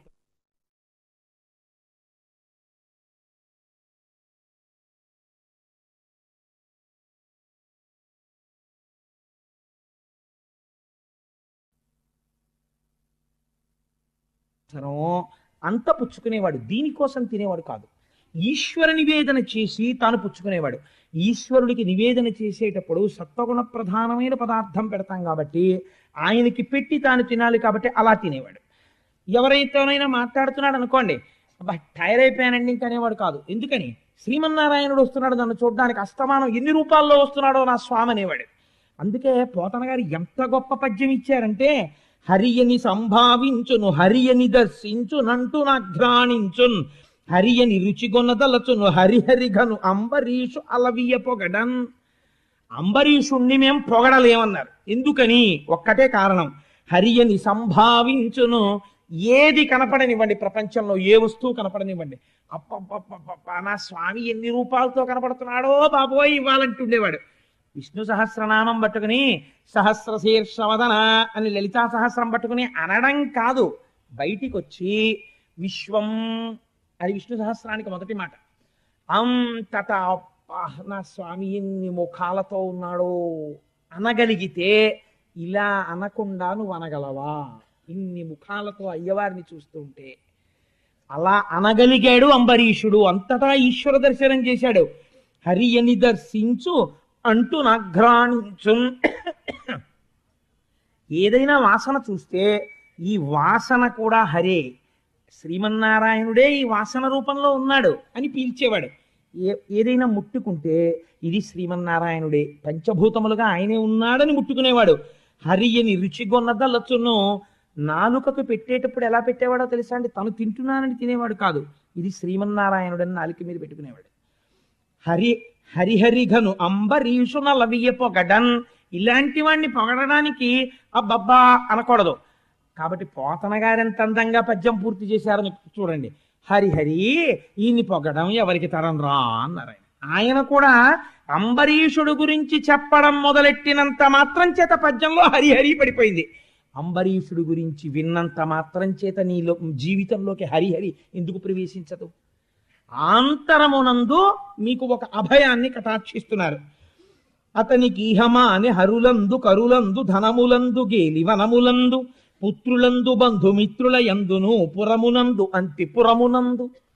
చిత్రమైన మాట అండి ఇది. ఇలాంటి వాటి గురించి చెప్పాలంటే సాధికారత కలిగినటువంటి మహాపురుషుల నోటి వెంటే అతనికి ఈహమ అనే హరులందు కరులందు అంతఃపురాల మీద కోరిక లేదు, ఏనుగుల మీద కోరిక లేదు, గుర్రాల మీద కోరిక లేదు, ధనం మీద కోరిక లేదు, ఓ ఉద్యానవనాల మీద కోరిక లేదు, కొడుకుల మీద కోరిక లేదు, బంధుమిత్రుల మీద కోరిక లేదు, రాజ్యం మీద కోరిక లేదు, అంతఃపురం మీద కోరిక లేదు.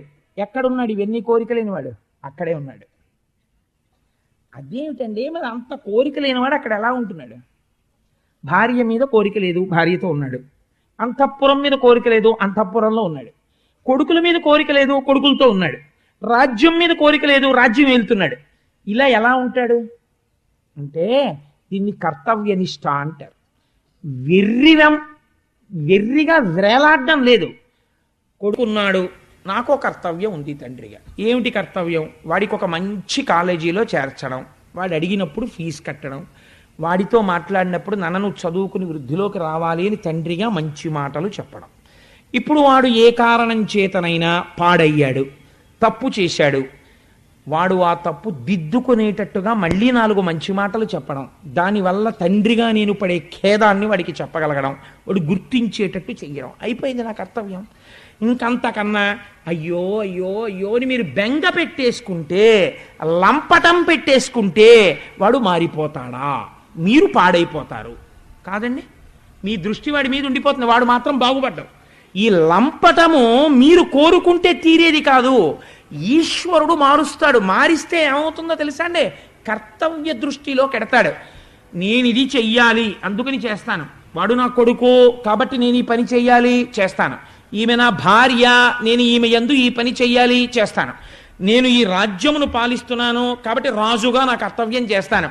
అంతకు మించిన లంపటం నాకేమైనా ఉందా? దానితో నాకేం వెర్రి బంధాలు లేవు. లంపటము నివారింపను సంపద కృప చేయ జయము సంపాదింపన్ చంపెడి వారి వధింపను సొంపారగ నీకె చెల్లు సోమార్థధర అంటారు పోతన గారు. లంపటము నివారింపను కర్తవ్యమనబడేటటువంటి సరళ రేఖని దాటి అతిగా వాడితో మగ్నమయ్యుండుట అన్న వెర్రితనాన్ని పోగొట్టగలిగిన స్థితి ఎవరి వలన వస్తుంది? ఈశ్వర భక్తిలోంచి వస్తుంది. ఆ భక్తి ఉన్నవాడికి కర్తవ్యం తెలుస్తుంది. కాబట్టి ఇప్పుడు ఎక్కడి నుంచి వచ్చింది ఈ కర్తవ్య దృష్టి? అంబరీషుడి యొక్క భక్తిలోంచి వచ్చింది. అంతఃపురంలో ఉంటే ప్రమాదం వచ్చిందా? అంతఃపురాన్ని ఈశ్వరాలయంగా చూస్తాడు. భార్యతో ఉన్నాడు, తన విహిత కర్తవ్యం తాను పాటిస్తాడు. భార్యతో కూర్చొని చక్కటి ధార్మిక కార్యక్రమాలు చేస్తాడు. కొడుకుల్ని కన్నాడు, వాళ్ళకి విద్యాబుద్ధులు నేర్పిస్తున్నాడు. గురువులు కనబడతారు, వంగి వంగి సాష్టాంగ నమస్కారాలు చేస్తాడు. తనకి షడ్రసోపేతమైన భోజనం పెడతారు. ఇదంతా నారాయణ స్వరూపం అంటాడు, నివేదన చేసుకుంటాడు. తను నాలుకకి లొంగకుండా ఓహో ఇన్ని రుచుల యందు ఈశ్వరుడే ఉన్నాడంటాడు. ప్రసాదం ఎలా తింటామో అలా తింటాడు. కొంతమందికి ఒక విచిత్రమైన బుద్ధి ఉంటుంది. మేమంటే 20 ఏళ్ల క్రితం తిరుపతి వెళ్ళాం. అప్పుడు లడ్డు ఇంతంత లడ్లు ఇచ్చేవారు. ఒక్కొక్క దాంట్లోనంటే ఇంతంత జీడిపప్పు ఉండేది. ఇప్పుడు చూడండి అంటాడు.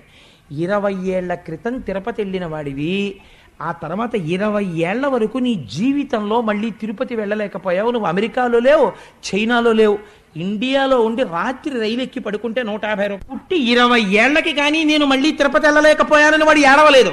కోట్లు ఖర్చు అయిపోయాయి, నేను వెళ్ళలేదని ఏడవలేదు. వీడు ఎందుకు ఏడుస్తున్నాడంటే అప్పుడు ఇంత జీడిపప్పు ఉండేదిట, ఇప్పుడు లేదుట, ఎందుకు ఏడుస్తున్నాడు? వాడిని ఏమనాలి? కొంతమంది తినడం అలా ఉంటుంది. ఆ ప్రసాదమునందు కూడా ఎంపికే. అంతేకానది ప్రసాదం రా, ప్రసాదం తినడం ప్రసాదంగా తినాలి, ప్రసాదమునందు రుచి ఎంచరాదు. ఇప్పుడు షడ్రసోపేతమైన భోజనం మీకెడితే ఏమిటి? ఏది అయితే మీకేమిటి? మీరు దాని యందు ఈశ్వరుని చూస్తున్నారు. కాబట్టి ఇప్పుడు ప్రసాదమునుగా తింటున్నప్పుడు రాసభోజనము కావచ్చుగాక, అది మితముగానే తింటారు. అందుకే ముందు చెప్పారు నాలుకని గెలిచాడు అన్నారు. ఇది ఇప్పుడు భక్తిలోంచి దేంట్లోకి వెళ్ళిపోతోంది? అంతటా ఈశ్వరుణ్ణి చూశాడు, జ్ఞానం వచ్చినది. అంతటా ఈశ్వరుణ్ణి చూడడంలో శాశ్వత వస్తువుని పట్టుకున్నాడు, అశాశ్వతమైన వస్తువుల యందు కర్తవ్యాన్ని పరిపాలిస్తున్నాడు, వైరాగ్యమునందున్నాడు. అంటే భక్తి జ్ఞాన వైరాగ్యములను ఎంత అందంగా పొందాడో చూడండి అంబరీషుడు. ఇవి ఎక్కడ పొందాడు? ఆయనే సన్యాసం తీసుకుని పొందలేదు, గృహస్థాశ్రమంలో ఉండి పొందాడు. కాబట్టి అతనికి ఈహమ అనే హరులందు కరులందు ధనములందు గేలి వనములందు పుత్రులందు బంధుమిత్రుల యందును పురమునందు అంతిపురమునందు. కాబట్టి అటువంటి అంతఃపురంలో ఉంటూ ఇటువంటి వైరాగ్య భావన పొందాడు. అందుకేనండి ఎవరో మహాత్ములైన వాళ్ళు మాత్రమే గొప్ప గొప్ప సత్యములను పలుకుతారు. నేను 1కి 10 మార్లు పొగుడుతున్నాను అనుకోకండి. తత్వవిధానంద సరస్వతి ఒక సభలో ఒక మాట చెప్పగా నేను విన్నాను. Let there not be horizontal or vertical advancement in your life. తీర్థయాత్రలు వయస్సులో ఒక స్థాయి వరకు చెయ్యండి, తర్వాత మనస్సులో నిలబెట్టుకుని మానసిక దర్శనం చేయండి. ఏదో పొందేద్దాం అనుకుని తొందరపడి అందరూ సన్యాసాలు తీసేసుకోకండి. సన్యాసం అనేటటువంటిది అందరూ అందులో ఉండడం చాలా కష్టం, అది పరమ పవిత్రమైన ఆశ్రమం.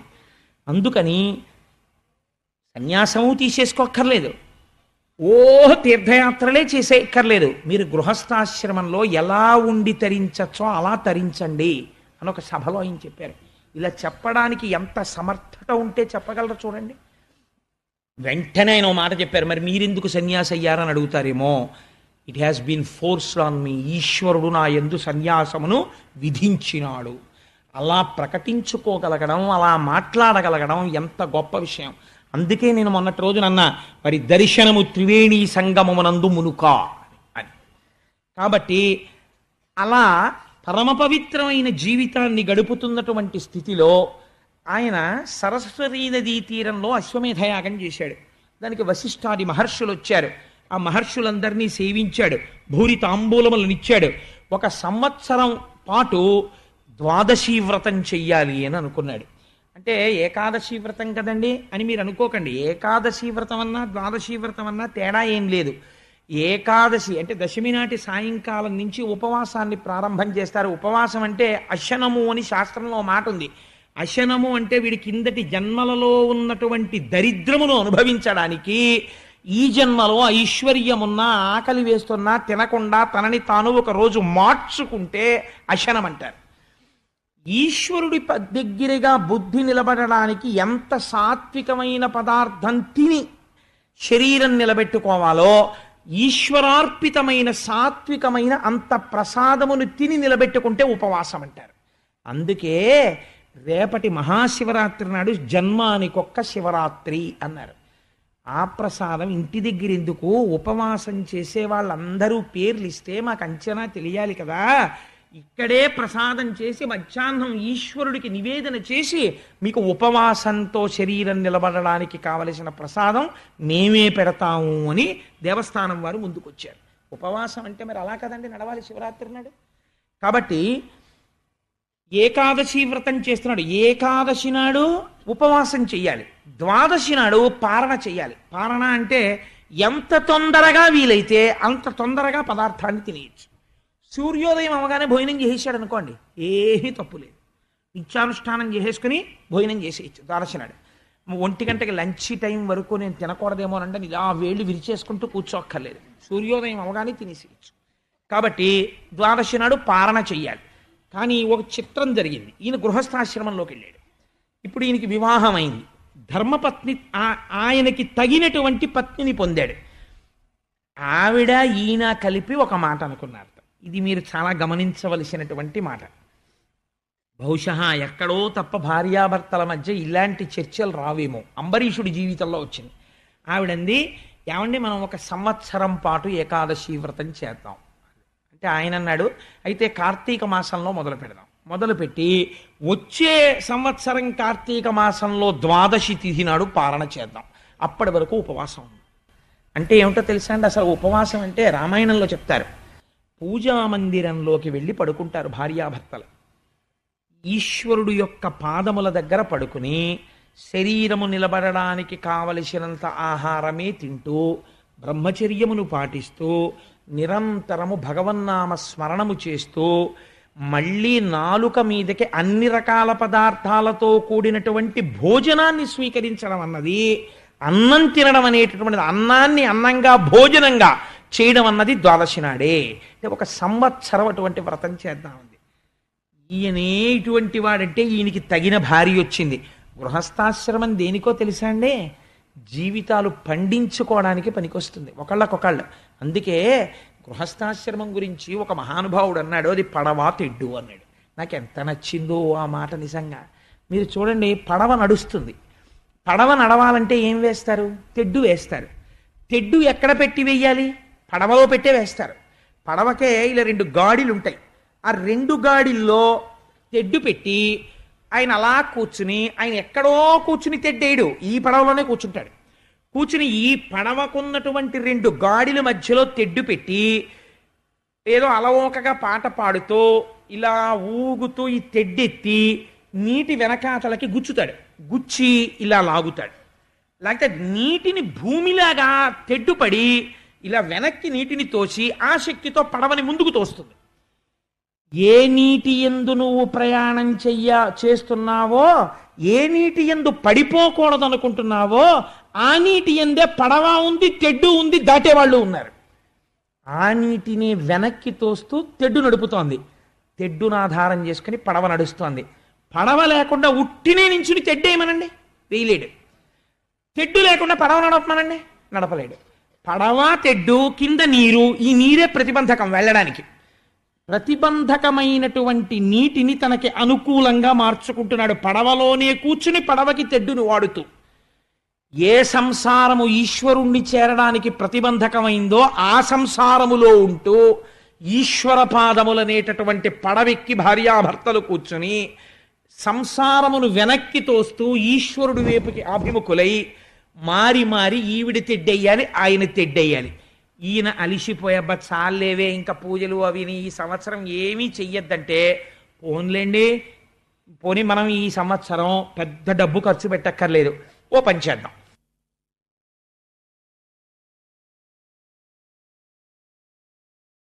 మనం ప్రతి సోమవారం నాడు 5 రూపాయలు పెడితే చాలు కదా. ప్రతి శనివారం నాడు 5 రూపాయలు పెడితే ఇన్ని తులసి దళాలు వస్తాయి. పోనీ ఈ సంవత్సరం ఏదో ఇల్లు కట్టాం, గృహప్రవేశం చేసాం, మనం అంత డబ్బు పెట్టుకోలేము, అస్తమానం యాత్రలు చేయలేము అన్నారనుకోండి, ఆల్ రైట్, నేను ఒప్పుకుంటాను మీ మాట. కానీ ఈశ్వర పూజ వద్దనకండి. ప్రతి శనివారం చక్కగా ఇన్ని తులసి దళాలు తెచ్చుకుని మీరు నేను తెల్లవారు లేచి కూర్చుని విష్ణు సహస్రం మీరు ఓం కేశవాయ నమః అంటుండండి. నేనేమో తులసి దళాలు వేస్తుంటాను స్వామికి. చక్కగా నీరాజనం ఇద్దాం, ఇంత పులిహార చేసి స్వామికి నివేదన చేసుకుందాం. ఈ ఏడాదంతా ప్రతి శనివారం తులసి దళాలతో శ్రీమన్నారాయణార్చన చేసుకుందాం అందనుకోండి. ఇప్పుడు ఏమైంది? ఇప్పటిదాకా తెడ్డేసిన ఆయన అలిసి కూర్చుంటే ఆవిడందుకుని పడవ నడిపిస్తోంది. ఇప్పుడు ఇద్దరూ మారి మారి తెడ్డు వేసి ఇద్దరూ ఆ పడవలోనే కూర్చుని ఎక్కడికెడతారు? ఆవలి ఒడ్డుకి వెళ్ళిపోతారు. ఇప్పుడు నీరు ప్రతిబంధకం అయిందా? అవలేదు. ఏ నీటిని దాటడానికి పడవెక్కాడో నీటిని దాటుతున్నాడు, ఆ నీటిలోనే తెడ్డేసుకుంటూ వెడుతూ. భార్యాభర్తల గృహస్థాశ్రమం ఈశ్వరుణ్ణి చేరడానికి అలా ఉండాలి. కాబట్టి అంబరీషుడు అలా చేశాడు. సంవత్సరం ఏకాదశి వ్రతం చేద్దామండి ఏంది. ఏమండి, మీరు అంబరీషోపాఖ్యానం మామూలుగా విన్నారనుకోండి, మన గృహస్థాశ్రమంలో మీరు ఎలా తరించాలో ఏమిటి అర్థం అవుతుంది? అందులో నేర్చుకోవలసిన విషయాన్ని ప్రతిపాదిస్తున్నాడు పోతనామాచ్యుడు. కాబట్టి సంతోషంగా సంవత్సరం పాటు ఏకాదశి వ్రతాన్ని పూర్తి చేసేశారు. అయిపోయింది. ఏకాదశి తిథి అయిపోయింది, తెల్లవారింది, సూర్యోదయం అయింది, సంవత్సరం అయింది. సంవత్సరం పాటు చేసినటువంటి ఏకాదశి వ్రతం పరిపూర్ణమైనది. ఎప్పుడు యజ్ఞం ఉన్నదనుకోండి, యజ్ఞాన్ని అసంపూర్తిగా మీరు ఆపేశారనుకోండి, పూర్ణాహుతి అవ్వకుండా, ఆ యజ్ఞం పూర్తయినట్టు లెక్కకి రాదు, యజ్ఞ ధ్వంసం అయిపోతుంది. దక్షయజ్ఞంలో పరమశివుడు పూర్తి చేయించాడు యజ్ఞాన్ని. అలాగే నిన్నను బలిచక్రవర్తి యజ్ఞం చేస్తుండగా శ్రీ మహావిష్ణువు వచ్చారు, భృగువుని పిలిచి శుక్రాచార్యుల వారిని పిలిచి నువ్వు ఆ యజ్ఞం పూర్తి చెయ్యి అని చెప్పి పూర్తి చేయించి వెళ్ళారు. అలాగా ఇక్కడ ఏకాదశి వ్రతం పూర్తవుతోంది. ఎలా పూర్తవ్వాలి? ఏడాది నుంచి చేస్తున్నారు. ద్వాదశి తిథి ఉండగా భోజనం చేయాలి వీళ్ళు. కాబట్టి ఇప్పుడు ఏం చేస్తున్నారు? తాము భోజనం చేసే ముందు ఏడాది పాటు ఏకాదశి వ్రతం చేశారు కాబట్టి మొట్టమొదట కాళింది నది ఒడ్డుకెళ్ళారు. ఆ నదీ స్నానం చేశారు. స్నానమునకు మళ్ళీ హద్దులు ఉంటాయి. ఆ చేసేటప్పుడు పుణ్యనదీ స్నానం చేయడం యొక్క ఫలితం వేరు. అందుకని కాళిందీ నది ఎందు, కాళింది అంటే యమున, యమున ఎందు స్నానం చేశారు. స్నానం చేసి మధువనంలోకి వెళ్ళారు. చక్కగా శ్రీకృష్ణ పరమాత్మకి అభిషేకం చేశారు. రేపటి రోజున గోవింద పట్టాభిషేకం నాడు ఇక్కడ అభిషేకం చేస్తున్నారు కృష్ణ పరమాత్మకి. అలా చక్కటి అభిషేకం చేశారు. అభిషేకం చేసిన తరువాత అక్కడికి బ్రాహ్మణులు వచ్చారు. ఏమంటే అస్తమానం దానం బ్రాహ్మణులకే ఇస్తారంటారు ఏంటంటే ఇంకెవరికి ఇవ్వకూడదా అని మీకు అనుమానం రావచ్చు. అందరికీ ఇస్తారు దానం. బ్రాహ్మణులకే ఎందుకు చెప్తారంటే వాళ్ళు బ్రహ్మజ్ఞాన సంపన్నులై ఉండి తీరాలి బ్రాహ్మణుడు. అలా ఉండకపోతే కుదరదు. ఉండి లోకాన్ని ఉద్ధరించాలి. అలా ఉద్ధరించేవాడు భద్రంగా ఉండడం సమాజం చూసుకోవాలి. అందుకని ముందు దానం బ్రాహ్మణుడికి ఇస్తారు. కాబట్టి వాళ్ళకి ఏమి ఇచ్చారు అంటే వాళ్ళు పాడైపోయే వాళ్ళకి ఇవ్వకూడదు, వాళ్ళు ఇంకా వృద్ధిలోకి వచ్చే వాళ్ళకి ఇవ్వాలి. వాళ్ళు ఇంకా అభిషేకం చేసుకోవడానికి, వాళ్ళు ఇంకా సత్వగుణ ప్రధానమైన పదార్థం పుచ్చుకోవడానికి అలాంటివి ఇవ్వాలి. కాబట్టి గోవులు ఇచ్చాడు ఆయన దానం.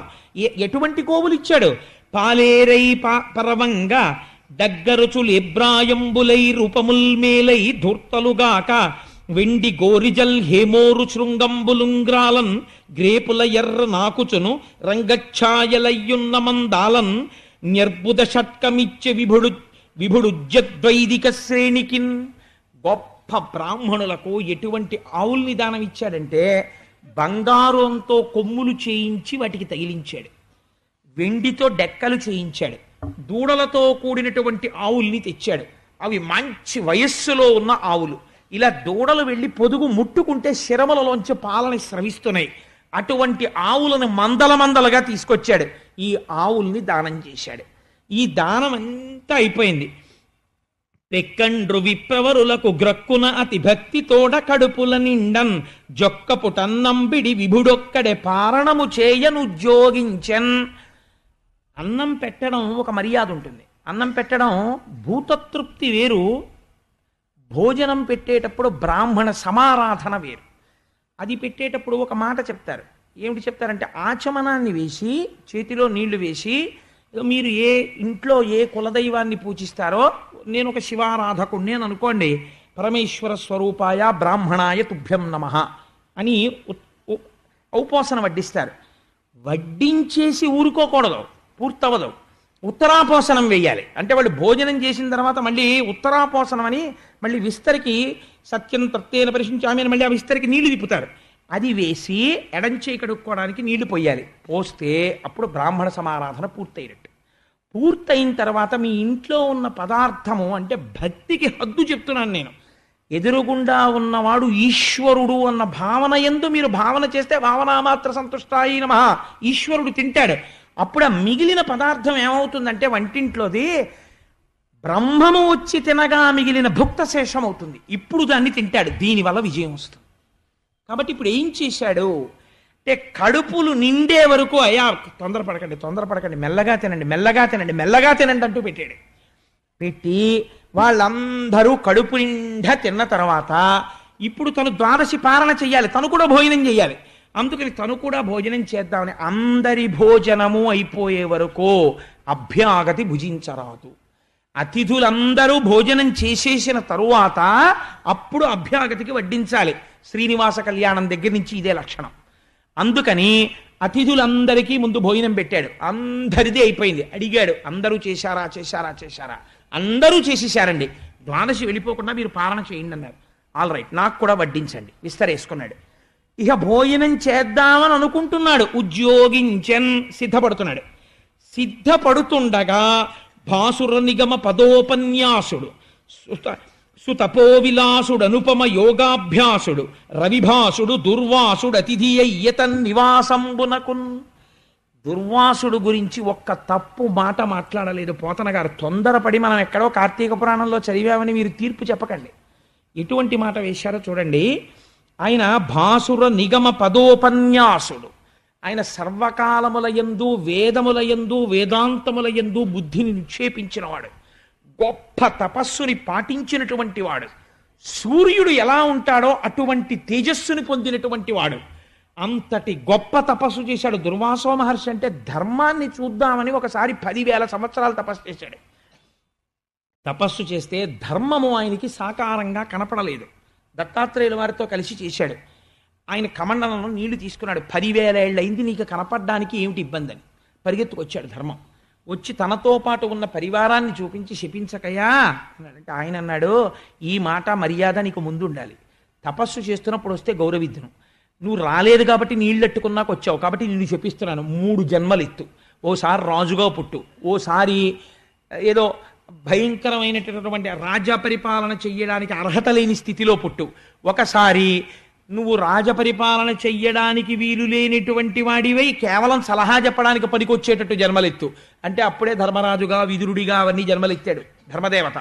కాబట్టి దుర్వాసో మహర్షికి గతంలో ఇటువంటి పనులు చేసిన వాడైనా పోతన గారు అలా అనలేదు. ఎందుకు అనలేదు చెప్పండి?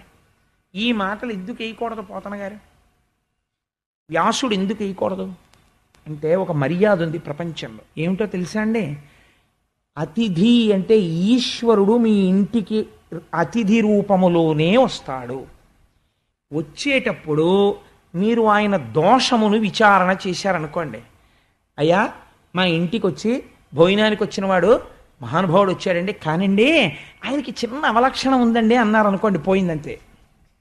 ఏ ఈశ్వరుడు పరీక్ష పెడతాడు ఆతిథ్యానికి పిలిచినప్పుడు. మీరాయన యందు దోషమును విచారణ చేశారనుకోండి, పోయిందంతే. ఎందుచేత దోష విచారణ చేయరాదు. అతిథిగా వచ్చినవాడు ఈశ్వరుడు వచ్చాడు, నువ్వు గుణమొక్కటే చూడాలప్పుడు. లేకపోతే నీకు ఇక్కడ సంస్కారం ఎలా నిలబడుతుంది పెట్టేటప్పుడు? కాబట్టి ఇప్పుడు ఆయన క్రోధం గురించి నీకెందుకు? అంబరీషుడు ఇలా చూడలేదు దుర్వాసుణ్ణి. వ్యాసుడు ఎందుకు రాస్తాడు? పోతన గారు ఎందుకు అలా రాస్తారు? మనం ఎవరం అంబరీషోపాఖ్యానాన్ని వింటూ దుర్వాసుడు వచ్చాడనేటప్పటికీ ఆయన అండి అని తేలిక చేసి లోపల భావన చేయడానికి, ఈ భావన నీకు అలవాటైతే నీ జీవితంలో నువ్వు ఈశ్వరుడికి వడ్డించలేవు. ఎందుకని? ఎప్పుడూ నీకు అతిథి ఎందు దోషం చూడటమే అలవాటు. అతిథి ఎందు కేవలము భగవంతుణ్ణి చూసి పొంగిపోతూ భోజనం పెట్టడం నీకు రాదు కనుక. కాబట్టి అంబరీషుడు చూడడు, వ్యాసుడు చూడడు, పోతన గారు చూడరు. అలా వాళ్ళలా ఉండాలనుకుంటే నువ్వు చూడకూడదు. ఎంత నీతి చెప్పారో చూడండి ఆ పద్యంలో. అందుకే ఆ మాటలు ఉండవు. చరిత్ర తెలిసినా ఈ మాట వెయ్యరు. ఈ భావన ఉన్నవాడు కాబట్టి బాబోయ్ ఆయన వచ్చేసాడా, ఒరే ఏడాది పాటు వ్రతం చేశాను రా, ఏం కొంప ముంచేస్తాడో అని అంబరీషుడు అనలేదు. ఈశ్వరుడు వచ్చాడు నా ఇంటికి అన్నాడు. పొంగిపోయాడు. పొంగిపోయి, అయ్యా ఏమదృష్టం, ఉరకరారు మహాత్ములు, నువ్వు శివాంశ సంభూతుడివి, నువ్వు నా ఇంటికి అతిథిగా వచ్చావు, ఏమి భాగ్యం, ఏమి భాగ్యం. ఇంతమందికి పారణ సమయంలో భోజనం పెట్టాను, ఇవాళ ద్వాదశి పారణ, అందుకని మీరు కూడా మహాత్ములు కనుక ముందు వచ్చి మీరు భోజనం చెయ్యాలి, మీరు చేశాక నేను చేస్తాను. మర్యాద చూడండి. అంబరీషోపాఖ్యానం వింటే నేను ఎవ్వరిని తప్పు పట్టట్లేదు, మీరు బాగా జ్ఞాపకం పెట్టుకోండి. ఉత్తరోత్తర ఇంకా బాగా ప్రవర్తించడానికి ఒక సోపానం చెప్తున్నాను. ఉన్నారు, నాకు తెలుసు చాలామంది. ఒకసారి వింటే రెండోసారి మనం ఇంకొంచెం మెట్టెక్కుదామని తాపత్రయం ఉన్న వాళ్ళు ఎందరో ఉన్నారు. అలాంటి వాళ్ళు ఇంకా పూర్ణత్వం సిద్ధించుకోవడానికి చెప్తున్నానంటే నేనేం విమర్శ చేయట్లేదు ఎవరిని. కాబట్టి తిన్నాడా అంబరీషుడు? తినలేదు. ఎందుకు తినలేదు? దుర్వాసుడు తినాలి, ముందు తిని వెళ్ళాలి. వెళ్ళకపోతే అతిథి పూర్తి చెయ్యనిది లోపల భుక్త శేషం ఎలా అవుతుంది? తను ఎలా తింటాడు? అది అభ్యాగతి, తినకూడదు. కాబట్టి ఆయనకి ఉత్తరాపోసనం ఇస్తే కానీ తను తినకూడదు. కాబట్టి ఇప్పుడు ఏం చేశాడు? తినలేదు. అయ్యా ఇది ద్వాదశి పారణ జరగాలి, కాబట్టి ఇప్పుడు ఏమిటి? మీరు మాకు బ్రహ్మము గురించి చెప్పడమో, మేము వినడమో, మీకు పాద పూజ చేయడమో కాదు, ఎంత తొందరగా మీరు భోజనం చేయాలి, నేను తొందరగా భోజనం చేయాలి. మన ఇద్దరికి ఇప్పుడు ఇదే ధర్మం ద్వాదశి కాబట్టి. కాబట్టి మీరు తొందరగా స్నానం చేసి రండి. వస్తే మనిద్దరం మీరు భోజనం చేశాక భుక్త శేషాన్ని నేను తింటాను అన్నాడు. అంటే పాపం అలాగే వస్తానన్నాడు. దుర్వాసో మహర్షి ఒక్క మాట మాట్లాడలేదండి. మీరు చాలా జాగ్రత్తగా గమనించాలి అంబరీషోపాఖ్యానాన్ని. ఆయనకి తెలియదా ఈ ధర్మం? తెలుసు. ఏడాది పాటు నుంచి చేస్తున్నాడు వ్రతం, కాబట్టి తొందరగా స్నానం చేసి వద్దామని వెళ్ళాడు. ఎక్కడ మాయ కమ్మింది అంటే అసలు అంబరీషోపాఖ్యానంలో ఆయన యమునా నదీ జలాలలో స్నానానికి దిగాడు. దిగి ధ్యానం చేస్తున్నాడు, నీటిలో నిలబడి ఒక్కసారి ఈశ్వరుణ్ణి స్మరించాడు. దుర్వాసో మహర్షి మహాభక్తుడు, ఈశ్వర ధ్యానమునందు సమయమును మరిచిపోయాడు. అంటే ఆయన భక్తుడా అంబరీషుణ్ణి ఇబ్బంది పెడదామనుకున్నవాడా? పోతన గారు అలా రాయలేదు, వ్యాసుడు అలా రాయలేదు. నువ్వెవరు మహర్షులని విమర్శించడానికి? అంటే ధ్యానమునందు ఎంత మక్కువ ఉన్నవాడో ఆలోచించు. ధ్యానం పేరెత్తేటప్పటికీ, ఆ ఈశ్వరుణ్ణి స్మరించేటప్పటికీ అన్నీ మరిచిపోయి ఆ ఈశ్వరుణ్ణి ధ్యానం చేస్తూ ఆ జలములలో ఉండిపోయాడు. ఇప్పుడు ఏమంటే అంత తెలివి తక్కువడా? అంబరీషుడు నలుగురితో కబురు చేసి ద్వాదశి తిథి వెళ్ళిపోతుందట, ఆయన్ని తొందరగా రమ్మనండి అని చెప్పి కబురు చేయలేడా? అలా ప్రవర్తించకూడదు. ఈశ్వరుడు యందు రమించే బుద్ధి ఉన్నవాడే అతిథి, వాడిని తొందర పెట్టరాదు. పాటించాడు అంబరీషుడు. అందుకే వచ్చేమనండి దుర్వాసుణ్ణి అని కబురు చేయలేదు. ఆయన ధ్యానమగ్నుడయ్యున్నాడు. ఇప్పుడు ఎలా? ఇప్పుడు ఆయనకి దోషం లేదు, ఆయన ధ్యానమునందు ఉండిపోయాడు మహర్షి. కానీ నాకు ఇబ్బంది వచ్చింది. ఎందుకని? నేను పాలన చెయ్యాలి, భోజనం చెయ్యాలి, అయితే ద్వాదశి వెళ్ళిపోతుంది, వ్రతం భంగం అయిపోతుంది. వ్రతభంగం అయిపోతేనే ప్రాయశ్చిత్తం చేసుకోవాలి. కాబట్టి ఎలా? అయితే ఇవన్నీ ముందు ఆలోచించిన వాడు ఒక ఆయన ఉన్నాడు. ఎవరో తెలుసా అండి? ఈశ్వరుడు. ఇప్పుడు అంబరీషుడిది కాదు ఈ పూచి. తన భక్తుడికి రాబోయే ఉపద్రవాన్ని లెక్క కట్టుకోవలసిన వాడు పరమాత్మ. నువ్వు భక్తితో ఉంటే నీకు రాబోయే అపాయం గురించి కింద మీద పడవలసిన వాడు భగవంతుడు, నువ్వు కాదు. వాడే పరిగెత్తుకొచ్చి నిన్ను తప్పిస్తాడు అపాయంలోంచి. ఎందుకని? బిడ్డడు నూతివేపు పరిగెడుతుంటే అమ్మ పరిగెత్తుకొచ్చి బిడ్డని పట్టుకున్నట్టు భక్తుడికి అపాయం వచ్చేసే ముందు భగవంతుడు వచ్చి రక్షించుకుంటాడు. భక్తికి ఆ శక్తి ఉంది. ఈశ్వరుణ్ణి కదపగలదు. కదపగలదా కదపలేదా అంబరీషోపాఖ్యానం లక్ష్యం. ఎన్ని ఏర్పాట్లు జరిగిపోతున్నాయో చూడండి. ఇది తెలుసు శ్రీ మహావిష్ణువుకి ఈ ప్రమాదం వచ్చేస్తోందని. తన ఎందింత భక్తుడు ఎంత భయపడ్డాడో తెలుసా అండి స్వామి? ఏమో ఆ సమయం వచ్చేసరికి నేను ఏమరపాటు చెందితే. భగవంతుడికి ఏమరపాటు ఉంటుందండి? యామరపాటు లేనివాడు తన భక్తుడి పట్ల యామరపాటు కలిగితే ఎంత ప్రమాదం వస్తుందని భయపడ్డాడు. భయపడి తన రక్షణ సామర్థ్యమంతా ఏ సుదర్శనమునందున్నదో ఆ సుదర్శనానికి చెప్పి అక్కడ పెట్టాడు. మనం చూడండి, ఒక్కొక్కసారి వెంకటాచలంలో సుప్రభాతం టికెట్ ఉంటుంది. సుప్రభాతం టికెట్ ఉంటే ఏ రెండింటికో లేవాలి, అలవాట్లేదు, లేవలేము. గుర్తెట్టుకున్నావా, అలారం పెట్టావా అని 10 మాటలు అనుకుని అలారం పెట్టుకు పడుకుంటాడు. కానీ కొంప తీసి ఇది మోగకపోతే, ఏ బ్యాటరీయో అయిపోయి నా కర్మకాలు ఇది ఆగిపోతే, రోజులో 6ంటికి తెలివి వస్తే సుప్రభాతం టికెట్ పోయినట్టే. కాబట్టి ఏం చెయ్యాలి? అందుకని ఆ పక్కన ఆ బయట ఉన్న వాచ్మెన్కి చెప్తాడు, బాబు నన్ను 2 గంటలకు లేపాయని. లేకపోతే పక్క రూమ్ వాళ్ళ దగ్గరికి వెళ్ళి చెప్తాడు, ఏమంటే మీరు దేనికి ఎడతారు మేస్టారు, మేము సుప్రభాతానికండి అంటారు. వాళ్ళు 10 మంది ఉన్నారు రూమ్లో. అయ్యా నాకు ఈశ్వరుల్లో దొరికారండి, నేను అలారం పెట్టుకున్నాను, అయినా గబుక్కుని లేవగలనో లేవలేనో అని భయం. మీరు లేచినప్పుడు ఒక్కసారి నేను లేచే వరకు నా తలుపు కొట్టండి అంటాడు. ఇన్ని జాగ్రత్తలు ఎందుకండి? తన యామరపాటు వస్తుందేమో అని బెంగ. నారాయణుడికి బెంగొచ్చింది. నా భక్తుడికి రాబోయే కష్టంలో నేను యామరపాటు చెందను కదా, ప్రమాదం వచ్చేస్తుంది. అంటే భక్తుల్ని రక్షించుకోవడానికి ఆయనంత ఆతృతతో ఉంటాడో చూడండి. భూత భవిష్యత్ వర్తమాన కాలములు తెలుసున్నవాడు. ఎవరి వలన వస్తోందో కూడా తెలుసా ప్రమాదం. సుదర్శనాన్ని వాళ్ళ ఇంట్లో పెట్టాడు. నువ్వు ఇక్కడుండి కొన్నాళ్ళు జాగ్రత్తగా చూస్తూ ఉండన్నాడు. అంటే ఏదో చూడకపోతే ఆ ఇంట్లో సుదర్శనం పెట్టడం ఎందుకండి? చక్రం ఏం చేస్తుంది?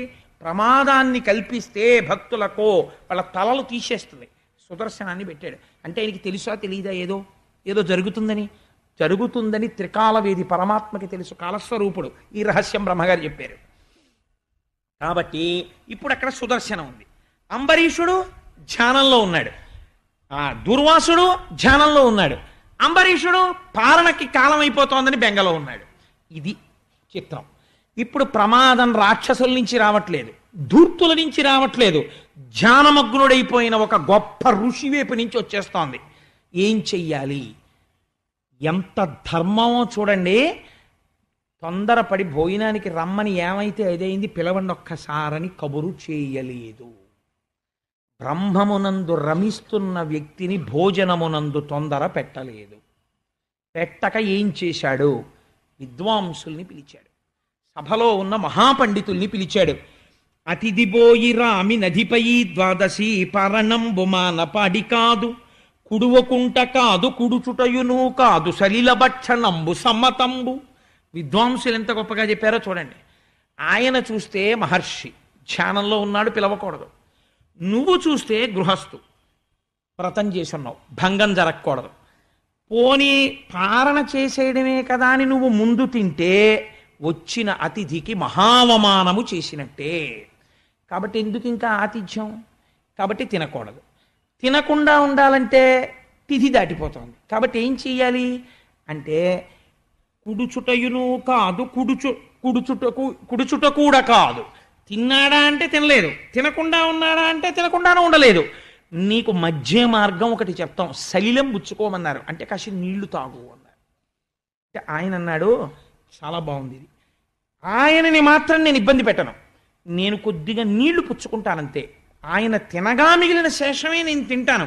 నీటికి ఎప్పుడూ పవిత్రత ఉంటుంది, అందుకని నీళ్ళొక్కటే పుచ్చుకుంటానని నీళ్ళొక్కటే పుచ్చుకున్నాడు ఆయన. ధర్మశాస్త్రాలు చాలా గహనంగా ఉంటాయి.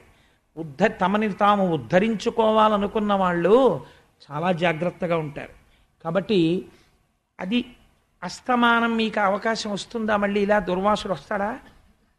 చెప్పలేం. కాబట్టి ఆ అవకాశం వచ్చినప్పుడు వినియోగించుకోవడంలో గట్టెక్కిపోవడం ఉంది.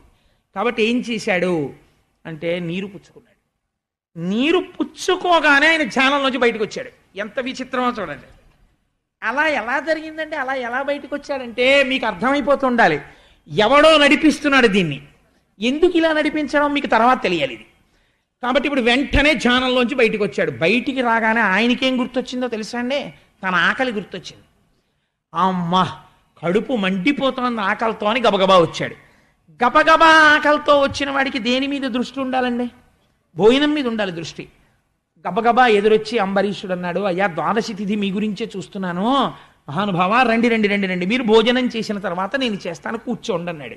ఇప్పుడు అసలు మనస్సు దేని మీద ఉండాలండి? దుర్వాసో మహర్షిది భోజనం మీద ఉండాలి. అంబరీషుడు ఇంతకు ముందు ఏమైనా తినేసి ఉంటాడా? తినకుండా ఉంటాడా? ఒక మహర్షి యొక్క చిత్తము ఇంత లేకిగా ఆలోచిస్తుందా అంటే ఇలా లేకిగా ఆలోచించేటట్టుగా ఒకడు చేస్తున్నాడు. ఎందుకు చేస్తున్నాడు? మీరు విందురుగాని తర్వాత. కాబట్టి ఇప్పుడు ఏం చేశాడు? అది ఆలోచించాడు. ఈయన తినేశాడా తినకుండానే పెట్టాడా అని ఆలోచించాడు. ఆలోచిస్తే నీళ్లు తాగాడు అని లోపల తెలుసుకున్నాడు. తెలుసుకోగానే కోపం వచ్చింది. అంటే నువ్వు అతిథిని అమర్యాద చేశావు పిలిచి. కాబట్టి ఇప్పుడు ఏం చేశాడు? పెటపెట పండ్లు గీచును భీకరుడై కనుగ్రేవ నిప్పుకల్ పొటపొటరాల గండములు పొంగ మునీంద్రుడు హుంకరించుచున్ జట మొదలంటగా పెరికి చక్కన దానన కృత్యనాయుధో ఆయుధోత్కటవల మానహస్తయుతగానరించ నయించ రాజుపై. ఒక పక్క లోపల ఆకలి, ఒక పక్కన అతిథిగా పిలిచి అవమానించాడనేటటువంటి దుఃఖ, రెండూ కలిసిపోయాయి. అంత చవకబారు వాళ్ళే కనపడ్డాను రా నీకు నేను.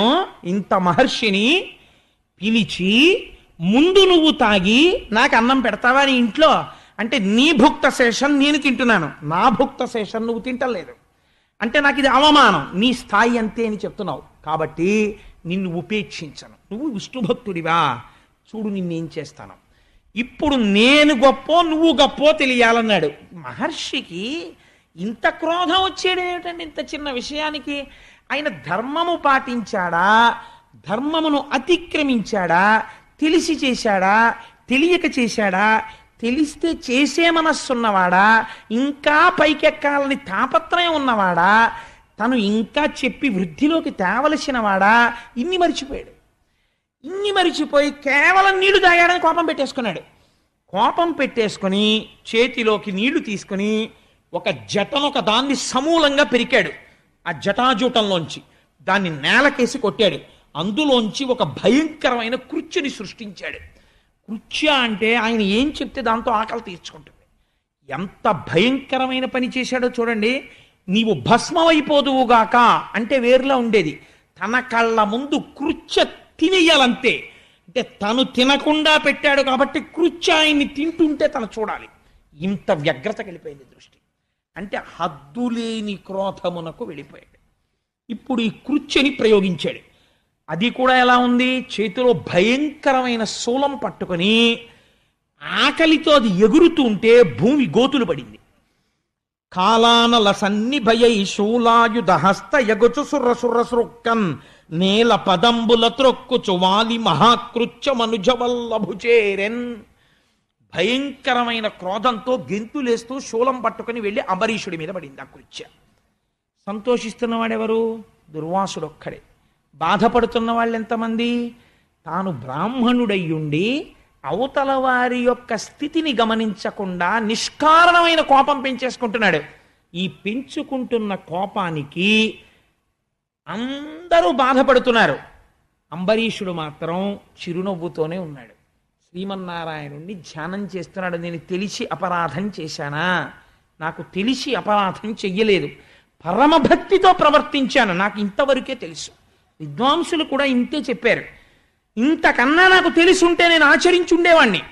తెలియక చేసిన దోషము దోషము కాదు, పూర్ణమైన ఫలితం వచ్చేస్తుంది. భగవద్భక్తితో, అపారమైన భక్తితో చేసినట్టే. లేకపోతే ఎందుకు వెంటపడి నిన్ను వేడుకుని పిలిచాడు భోజనానికి?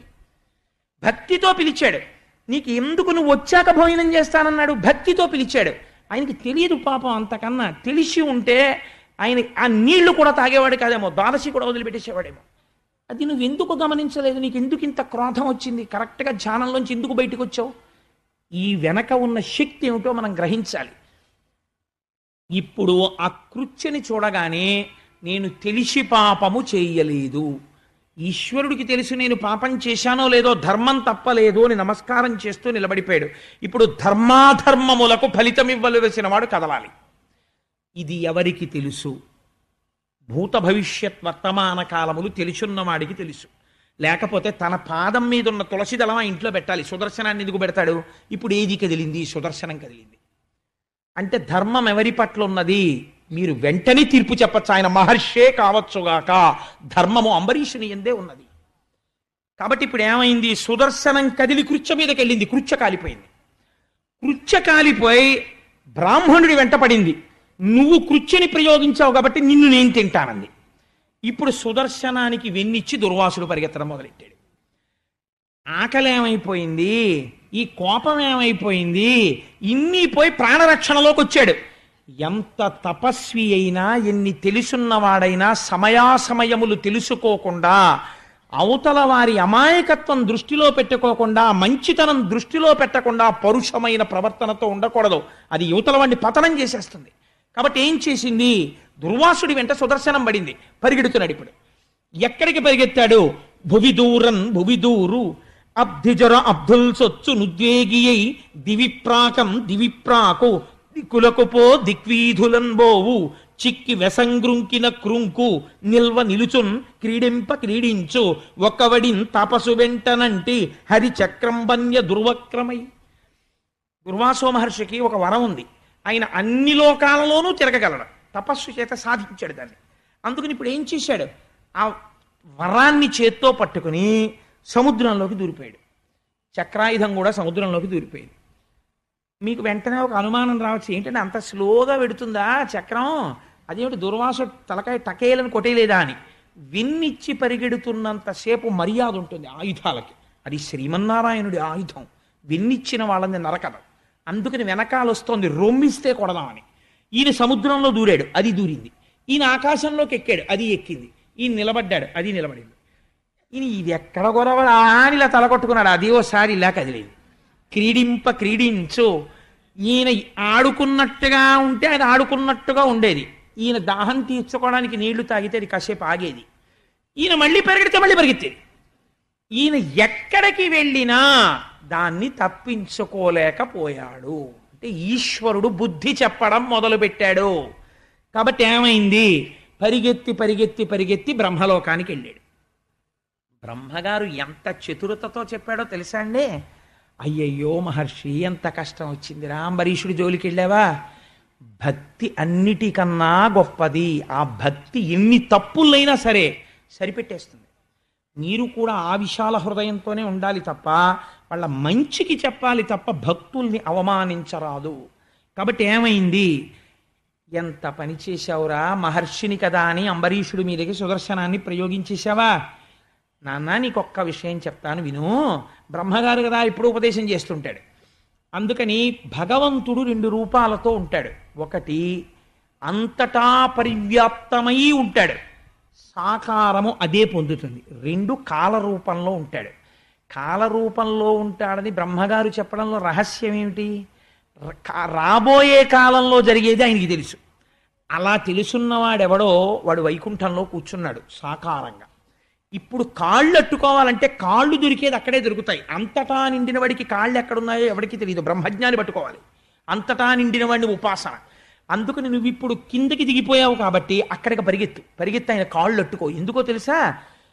ఏ మహానుభావుడి కనుకొలుకులు ఎర్రబడితే నా బ్రహ్మస్థానం ఊడిపోతుందో, ఈ సత్యలోకం ఆగిపోతుందో, వాడి జోలికి నేను వెళ్ళలేను, ఆ చక్రాన్ని నేను ఆపలేనన్నాడు. ఎందుకంటే అలా అనడం అంటే ఇదో వెర్రి. అక్కడ తప్పు చేసి ఇక్కడికి వెడితే తగ్గుతుంది అనుకోవడం. బ్రహ్మ, విష్ణువు, శివుడు ఒక బ్రహ్మము మూడుగా ఉంటుంది. ఆయన బుద్ధి చెప్పాలనుకుంటే అది వీళ్ళిద్దరికీ కూడా తెలిసిపోతుంది వెంటనే. ఈయన వరం ఇస్తే ఆయనకి తెలిసిపోతుంది, అరే నువ్వు వరం ఇచ్చావని తెలియదు, నువ్వు అలాంటి వరాలు ఇచ్చావని.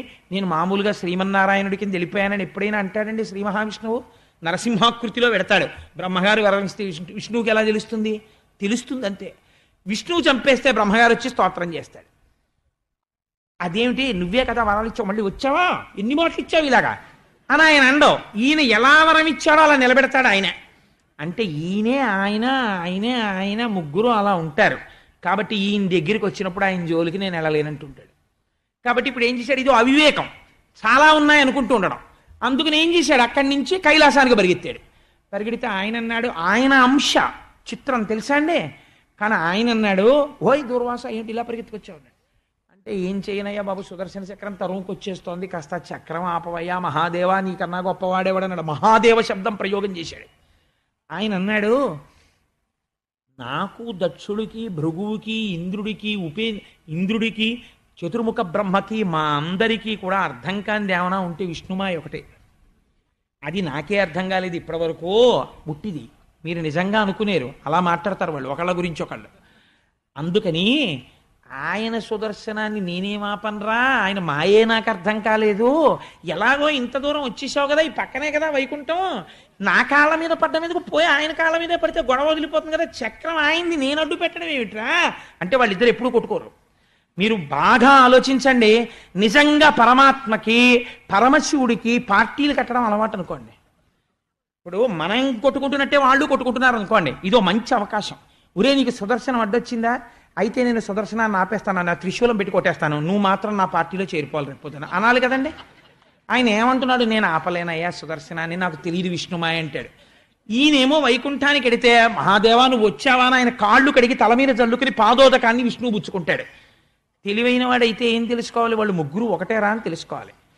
ఇది తెలుసుకోకుండా నువ్వు ఇంకా వీడు గొప్పండి వాడు తక్కువండి అంటే ఇద్దరు కలిపి పొడికే కొడతారు. కాబట్టి ఏమవుతుంది, ఉన్న వెంట్రుకలు ఊడిపోతాయి, తల బొప్పి కడుతుంది.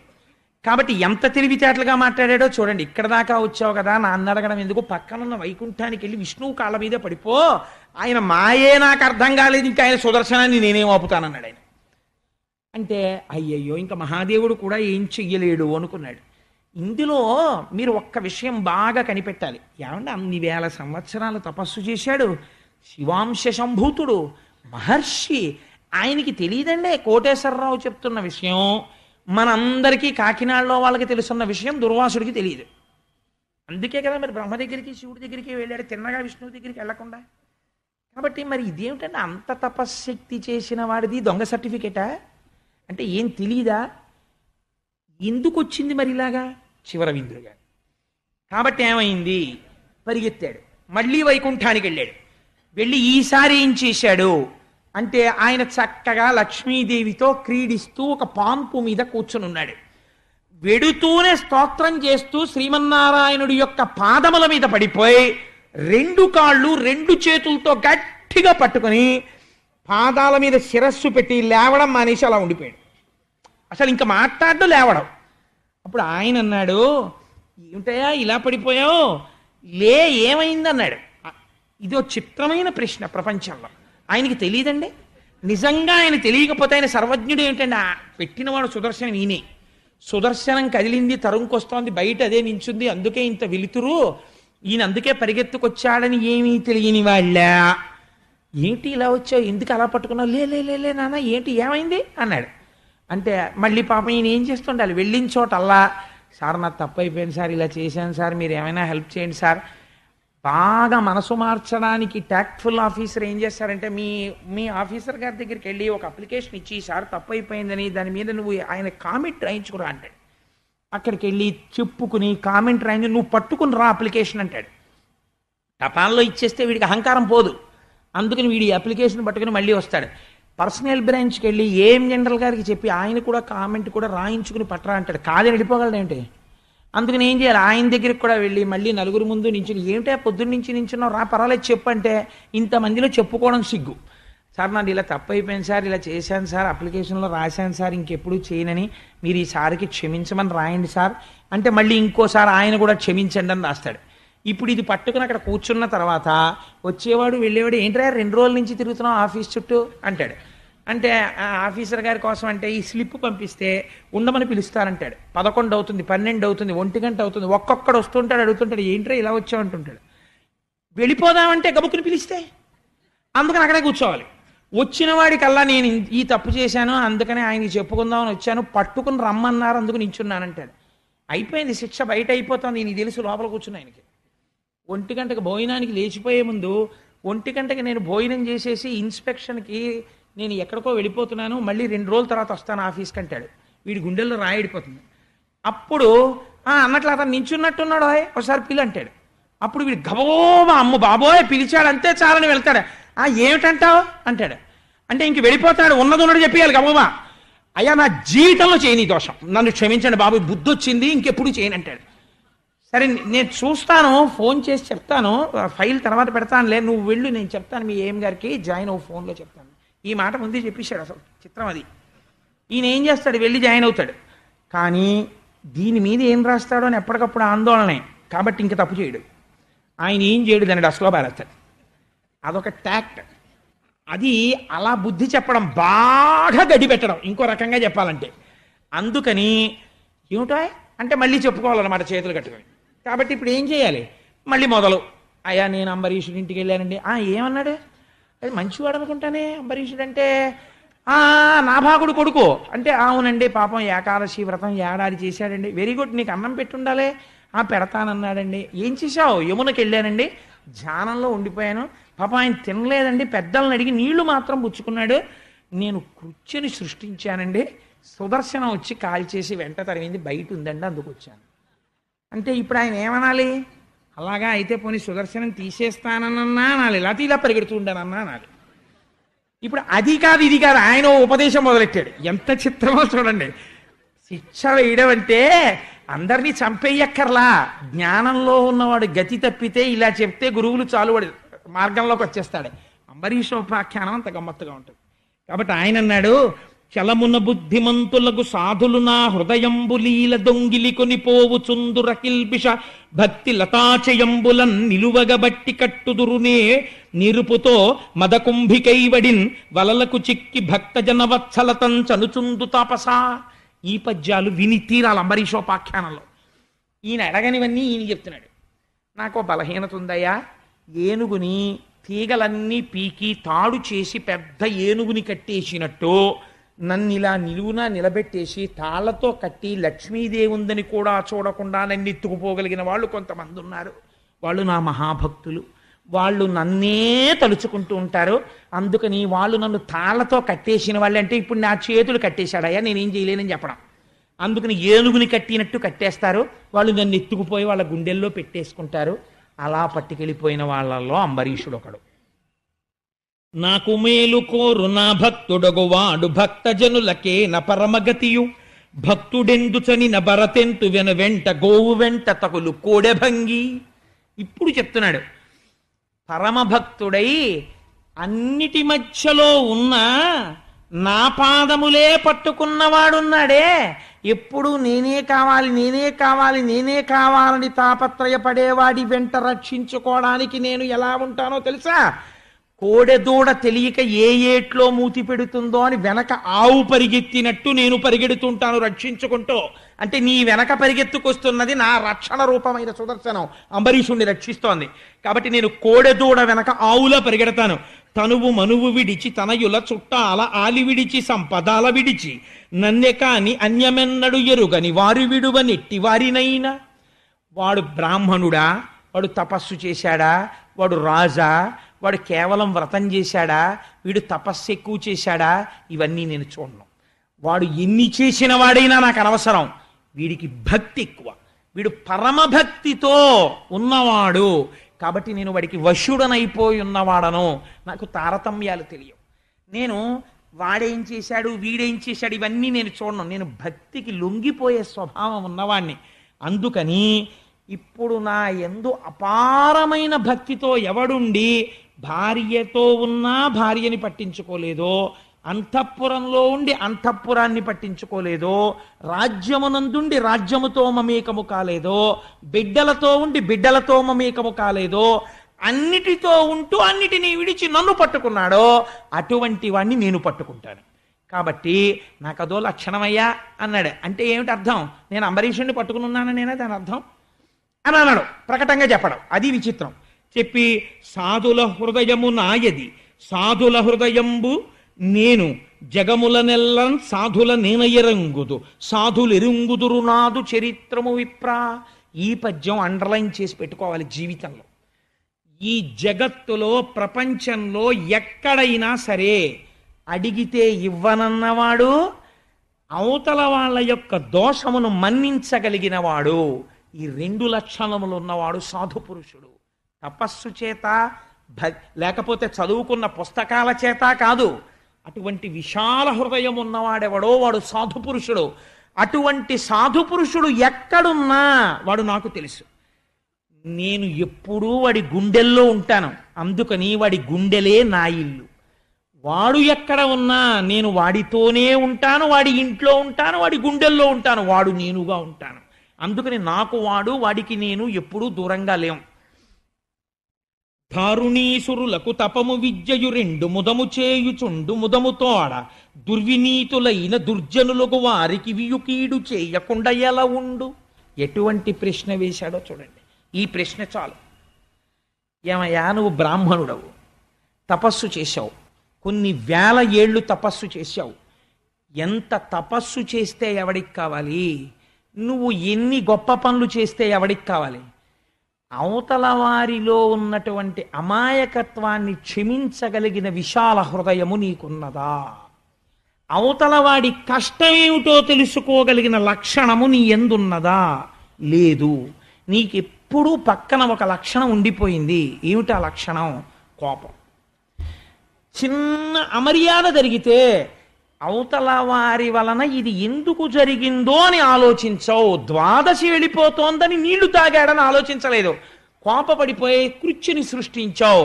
కాబట్టి నువ్వు దుర్నీతిని పాటిస్తున్న వాడివి.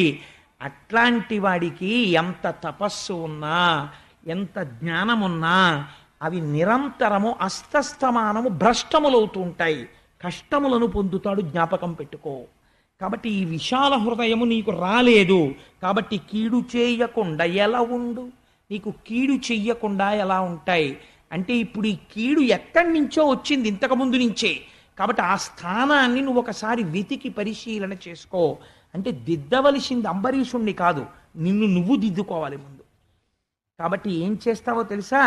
అదిపో బ్రాహ్మణ నీకును సదయుడు నాభాగసుతుడు, జన వినుత గుణాస్పదుడిచ్చు అభయ మాతనిమది సంతతపరచి వేడు మా శరణంబున్. మహాసాధు అయినటువంటి వాడు కాబట్టి పొరపాటు చెప్పగానే ఒప్పుకుని ఆశీర్వచనం చేసేస్తాడు తప్ప పట్టుపట్టే లక్షణం ఉండదు. సాధు పురుషుని పట్ల చేశావు, నేనెలా క్షమిస్తాను? సాధువు అంబరీషుడు పట్టుపట్టడం. కాబట్టి ఈ శరణాగతి ఏదో అంబరీషుడి దగ్గరికి వెళ్ళి ఆయన కాళ్ళు పట్టుకున్నాడు. ఎటువంటి శిక్ష వేశాడో చూడండి. ఇప్పుడు పరుగు పరుగు పరుగు పరుగున వెళ్ళి సింహాసనం మీద కూర్చుని, అయ్యో దుర్వాసో మహర్షి భోజనం చేయలేదని తాను అప్పటికీ భోజనం చేయకుండా కూర్చున్నాడు అంబరీషుడు. ఇది ఆయన ధర్మం అంటే. అప్పటికీ భోజనం చేయకుండా విచారవదనంతో కూర్చున్న అంబరీషుడి పాదాల మీద పడిపోయి గట్టిగా పాదాలు పట్టుకుని, మహానుభావ, నువ్వే నన్ను రక్షించాలి ఈ సుదర్శన చక్ర ధారల నుండి అన్నాడు. అంటే అయ్యయ్యో అదేమిటంటే సిగ్గుపడ్డాట అంబరీషుడు. ఎందుకో తెలుసా అండి? ఇంతటి మహాత్ముడు నా వలన క్రోధమును పొంది ఇన్ని కష్టాలు పడి నా కాళ్ళు పట్టుకున్నాడు. ఆయన నా కాళ్ళు పట్టుకోవడమా? అని సిగ్గుపడ్డట. ఎంత గొప్ప మనస్సో చూడండి అంబరీషుడు. ఇది భక్తి. ఎక్కడొచ్చింది మనస్సు? తపస్సు చేత కాదు, గృహస్థాశ్రమంలో ఉండి తాను ఇంకా భక్తితో ఉండాలి, ఇంకా భక్తితో ఉండాలని సాధన చేస్తున్న హృదయంలోంచి వచ్చింది భక్తి. కాబట్టి ఏమైంది అంటే ఆయన వెంటనే లేచి సుదర్శన చక్రాన్ని ప్రార్థన చేశాడు. సుదర్శన చక్రానికి చేసినటువంటి ప్రార్థన వింటే మనని తరువుకొస్తున్నటువంటి దురితముల నుంచి మనం కాపాడబడతాం.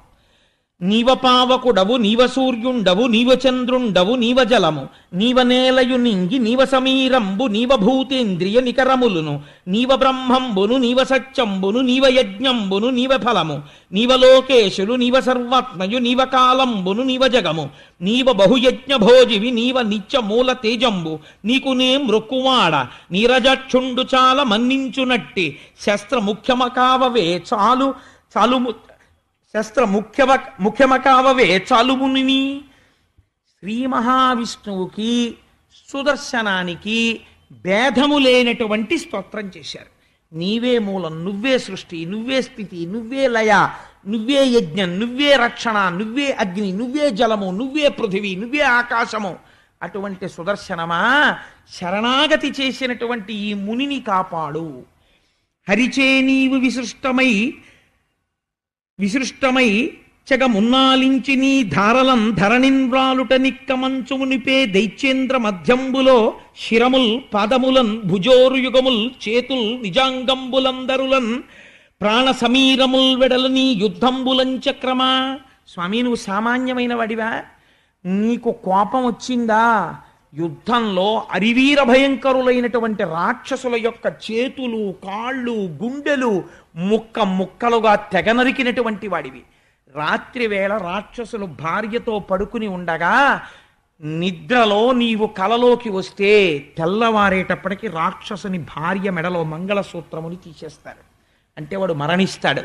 అటువంటి తేజో విరాజితవు స్వామి. నీ పరాక్రమాన్ని ఎవరు అడ్డగలరు? నిన్ను ఎవరు ఆపగలరు?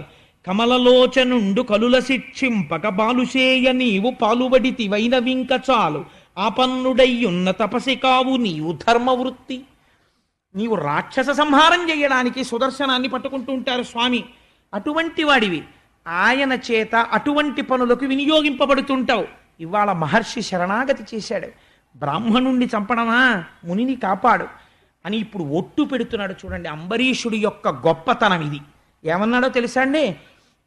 ఏ నమస్కరింతు ఇంద్రశాస్త్రమ ధూమకేతువునకు, ధర్మసేతువునకు, విమల రూపమునకు, విశ్వగోపమునకు, చక్రమునకు, గుప్త చక్రమునకు నమస్కారం చెయ్యడం అంటే అది. 5 జ్ఞానేంద్రియాలు, 5 కర్మేంద్రియాలు, బుద్ధిస్థానమైన శిరస్సు 11ంటిని మీ పాదముల దగ్గర విడిచిపెట్టామని వదిలిపెట్టడం, అవతల వారి శరోర అధోభాగమునందున్న పాదములకు శిరస్సు తాటించడం శరణాగతి. అందుకని శరణాగతి చేసి నిలబడ్డాడయా, నేను నీకు శరణాగతి చేస్తున్నాను. ఓ చక్రమా, నువ్వు ఇంద్రాది శత్రువుల యొక్క మదములను అణచగలిగినటువంటి దానివి. ఈ లోకము యొక్క యథార్థమైన రూపమును మరుగుపరచి జగత్తుగా కనపడేటట్టు మాయ చూపించగలిగినటువంటి దానివి. విశ్వగోపమునకు ఈ విశ్వమును రక్షించగలిగినటువంటి దానివి. అటువంటి చక్రమా నీకు నమస్కారం. విహిత ధర్మమందు విహరింతునేనియో ఇష్టమైన ద్రవ్యమిత్తునేని, ధరణిసురుడు మాకు దైవతంబగునేని, విప్రునకు శుభము వెలయుగాక. కోరిన వాళ్ళకి నా దగ్గర ఉన్నది లేదనకుండా నేను ఇచ్చిన వాడనైతే, నేను ఎప్పుడూ ధర్మము తప్పకుండా ప్రవర్తించిన వాడనైతే, నేను చేసిన పూజలకు శ్రీ మహావిష్ణువు సంతోషమును పొందిన వాడైతే, నీవు ఈనాడు మహర్షిని సంహరించాలని ఉద్యుక్తతను పొందుతున్న దానివి ప్రశాంతతని పొంది, శాంతిని పొంది నీ యథాస్థానమునకు మరలిపోదువుగాక అన్నాడు. తను చేసిన తపస్సునంతటినీ ఒట్టు పెట్టాడు దుర్వాసుని రక్షించడానికి. ఉత్తర క్షణం ప్రశాంతతని పొంది సుదర్శన చక్రం వైకుంఠానికి వెళ్ళిపోయింది. వెళ్ళిపోగానే ఇంత శపిద్దామని కృత్యని ప్రయోగించినటువంటి దుర్వాసుడు చెనకలేకపోయాడు అంబరీషుణ్ణి. సరికదా ఒక మాట అన్నాడు, ఆహాహాహా, ఎందుకురా ఇన్ని వేల ఏళ్ళు తపస్సు చేశాను? గృహస్థుగా ఉంటూ నువ్వు పొందిన దాన్ని నేను పొందలేకపోయాను. ఒక మాటెవ్వని పేరు కర్ణములలో వయ్యారమై సోకినన్ సకలాగంబులు పల్లవించి తొలుగన్ సంభ్రాంతితో అట్టి సత్సుకరున్ మంగళతీర్థపాదు హరి విష్ణుం దేవదేవేషు దారకలంక స్థితి కొల్చు భక్తులకు ఏ దడ్డంబు రజగ్రణి. ఆ శ్రీ మహావిష్ణువు యొక్క నామము ఒక్కసారి జీవితంలో ప్రీతితో చెప్పినా, ఆ శ్రీమన్నారాయణ పాదములకు నమస్కరించినా వారిని ఏ కష్టములు అడ్డవు. అటువంటి మహానుభావుడివి, నిరంతరము శ్రీమన్నారాయణ స్మరణ చేసేవాడివి. నీ వైభవం ఏమిటో నేను ఇవాళ చూశాను. మిత్రుడవై రక్షించావు, నాకు జీవితాన్ని ఇచ్చావు.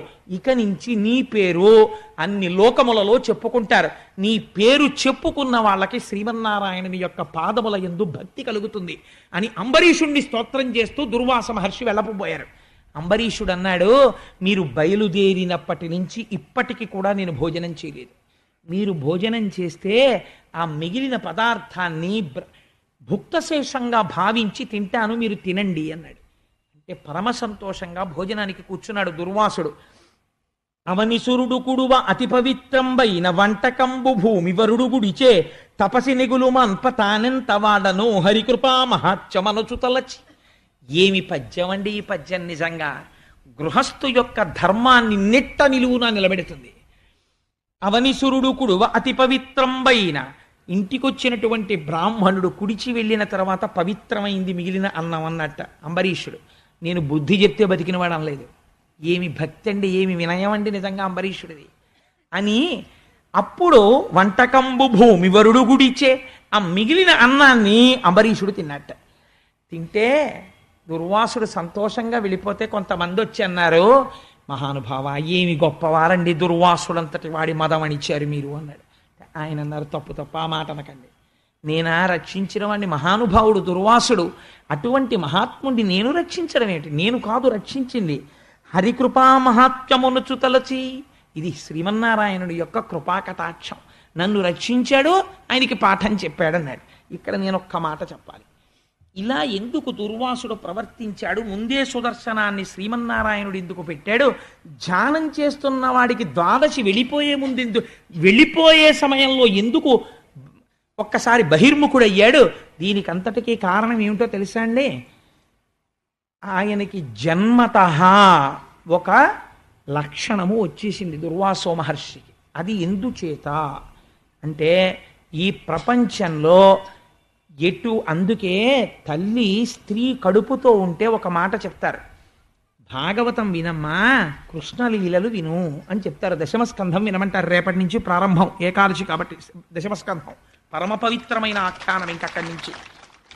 అందుకని ఆ దశమస్కంధం వింటే పరమ జ్ఞాని తేజోవంతుడు కడుపులో ఊపిరి పోసుకుంటాడు. కానీ దురదృష్టవశాత్తు పరమశివాంశతో దుర్వాసో మహర్షి అనసూయాదేవి గర్భంలోంచి జన్మించే ముందు ఒక హైహయుడనబడేటటువంటి ఒక రాజు వ్యగ్రతని కల్పించాడు.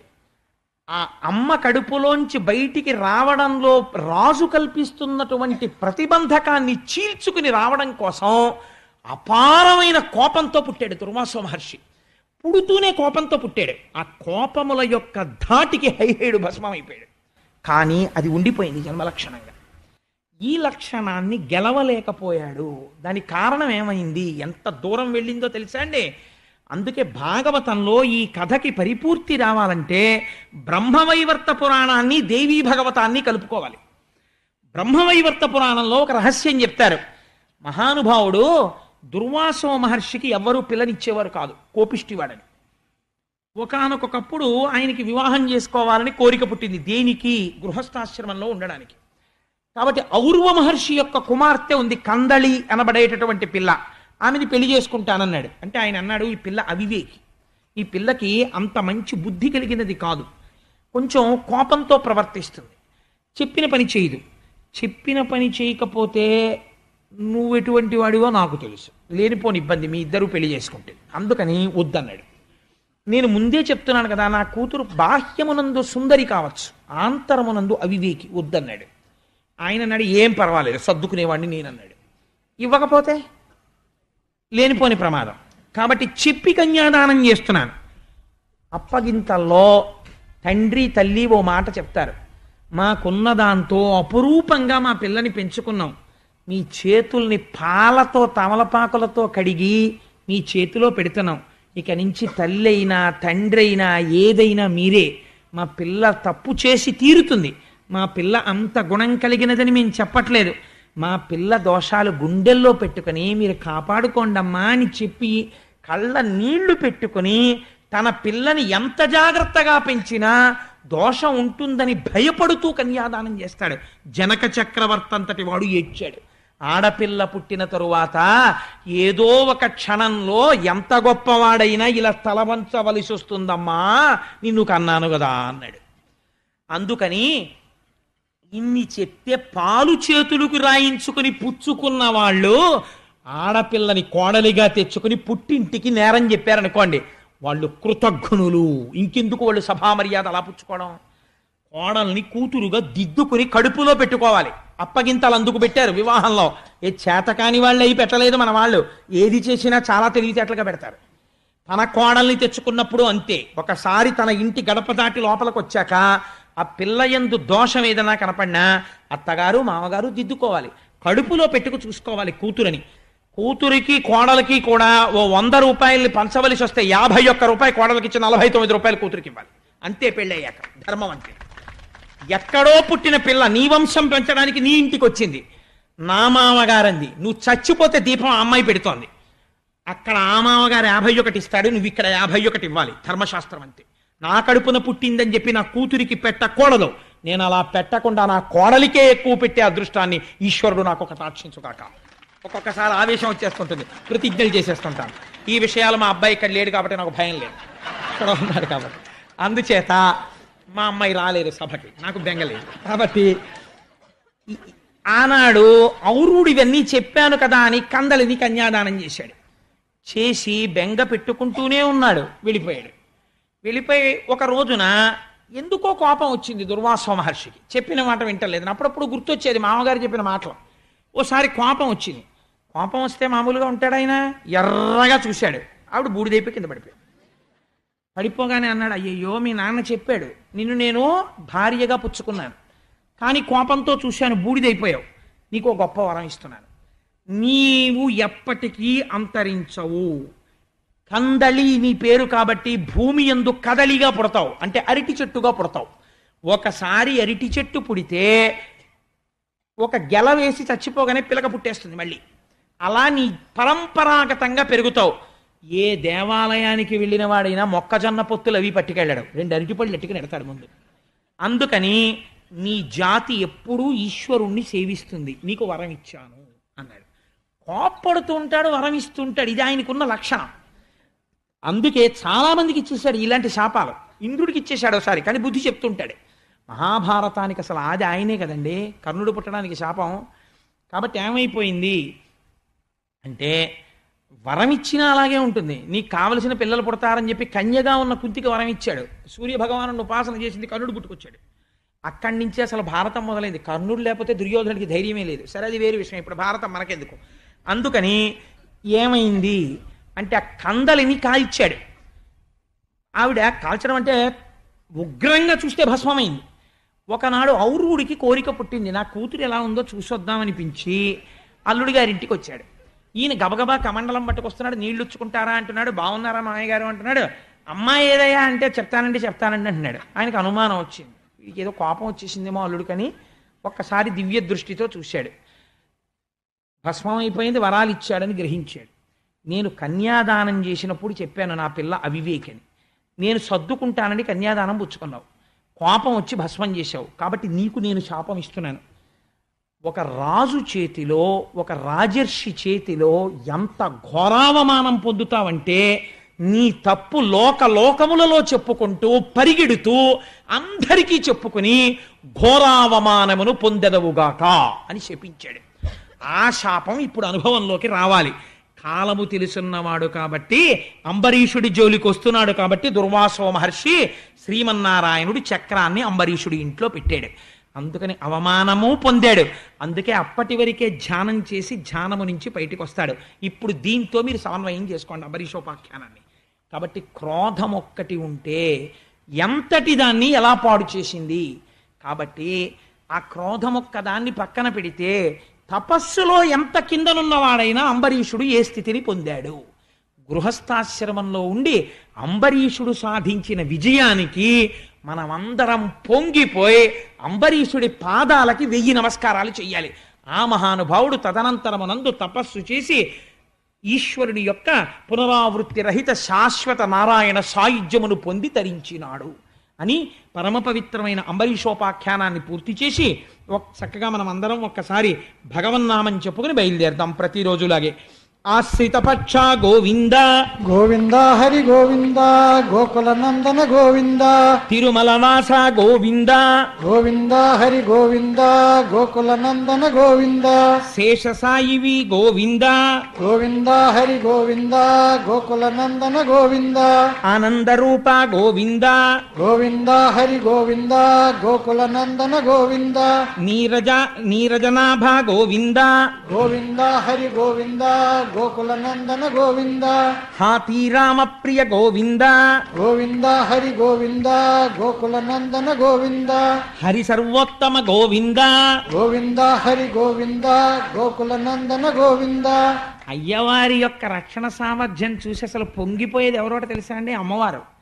ఈ కథ చెప్పుకుంటుంటే విని చూసారా మీ గొప్పతనం, పిల్లలు ఎలా వింటున్నారో, 9:15 అయిపోయినాను ఓ చేతకాని వాడు చెప్తుంటే అని ఇలా మీ వంక చూసి అయ్య వంక చూసి మీ వంక చూసి అయ్య వంక చూసి అమ్మవారు ముందు పొంగిపోతుంది ఇవాళ. ఆ తర్వాత చాలేదో పొగిడావు, ఇది నాకు అలవాటైన విషయమే కదా అని ఇద్దరు ఏకాంత సేవకి ఎడతారు, పొంగిపోయి మన గురించే చెప్పుకుంటావు. కష్ట నివారణ గోవింద గోవింద హరి గోవింద గోకుల నందన గోవింద శిష్ట పరిపాలక గోవింద గోవింద హరి గోవింద గోకుల నందన గోవింద పాప విమోచన గోవింద గోవింద హరి గోవింద గోకుల నందన గోవింద మధుసూదన హరి గోవింద గోవింద హరి గోవింద గోకుల నందన గోవింద వామన భృగురామ గోవింద గోవింద హరి గోవింద గోకుల నందన గోవింద వేణుగాన ప్రియ గోవింద గోవింద హరి గోవింద గోకుల నందన గోవింద వెంకటరమణ గోవింద గోవింద హరి గోవింద గోకుల నందన గోవింద అనాథరక్షక గోవింద గోవింద హరి గోవింద గోకుల నందన గోవింద. సర్వం శ్రీ ఉమామహేశ్వర పరబ్రహ్మార్పణమస్తు.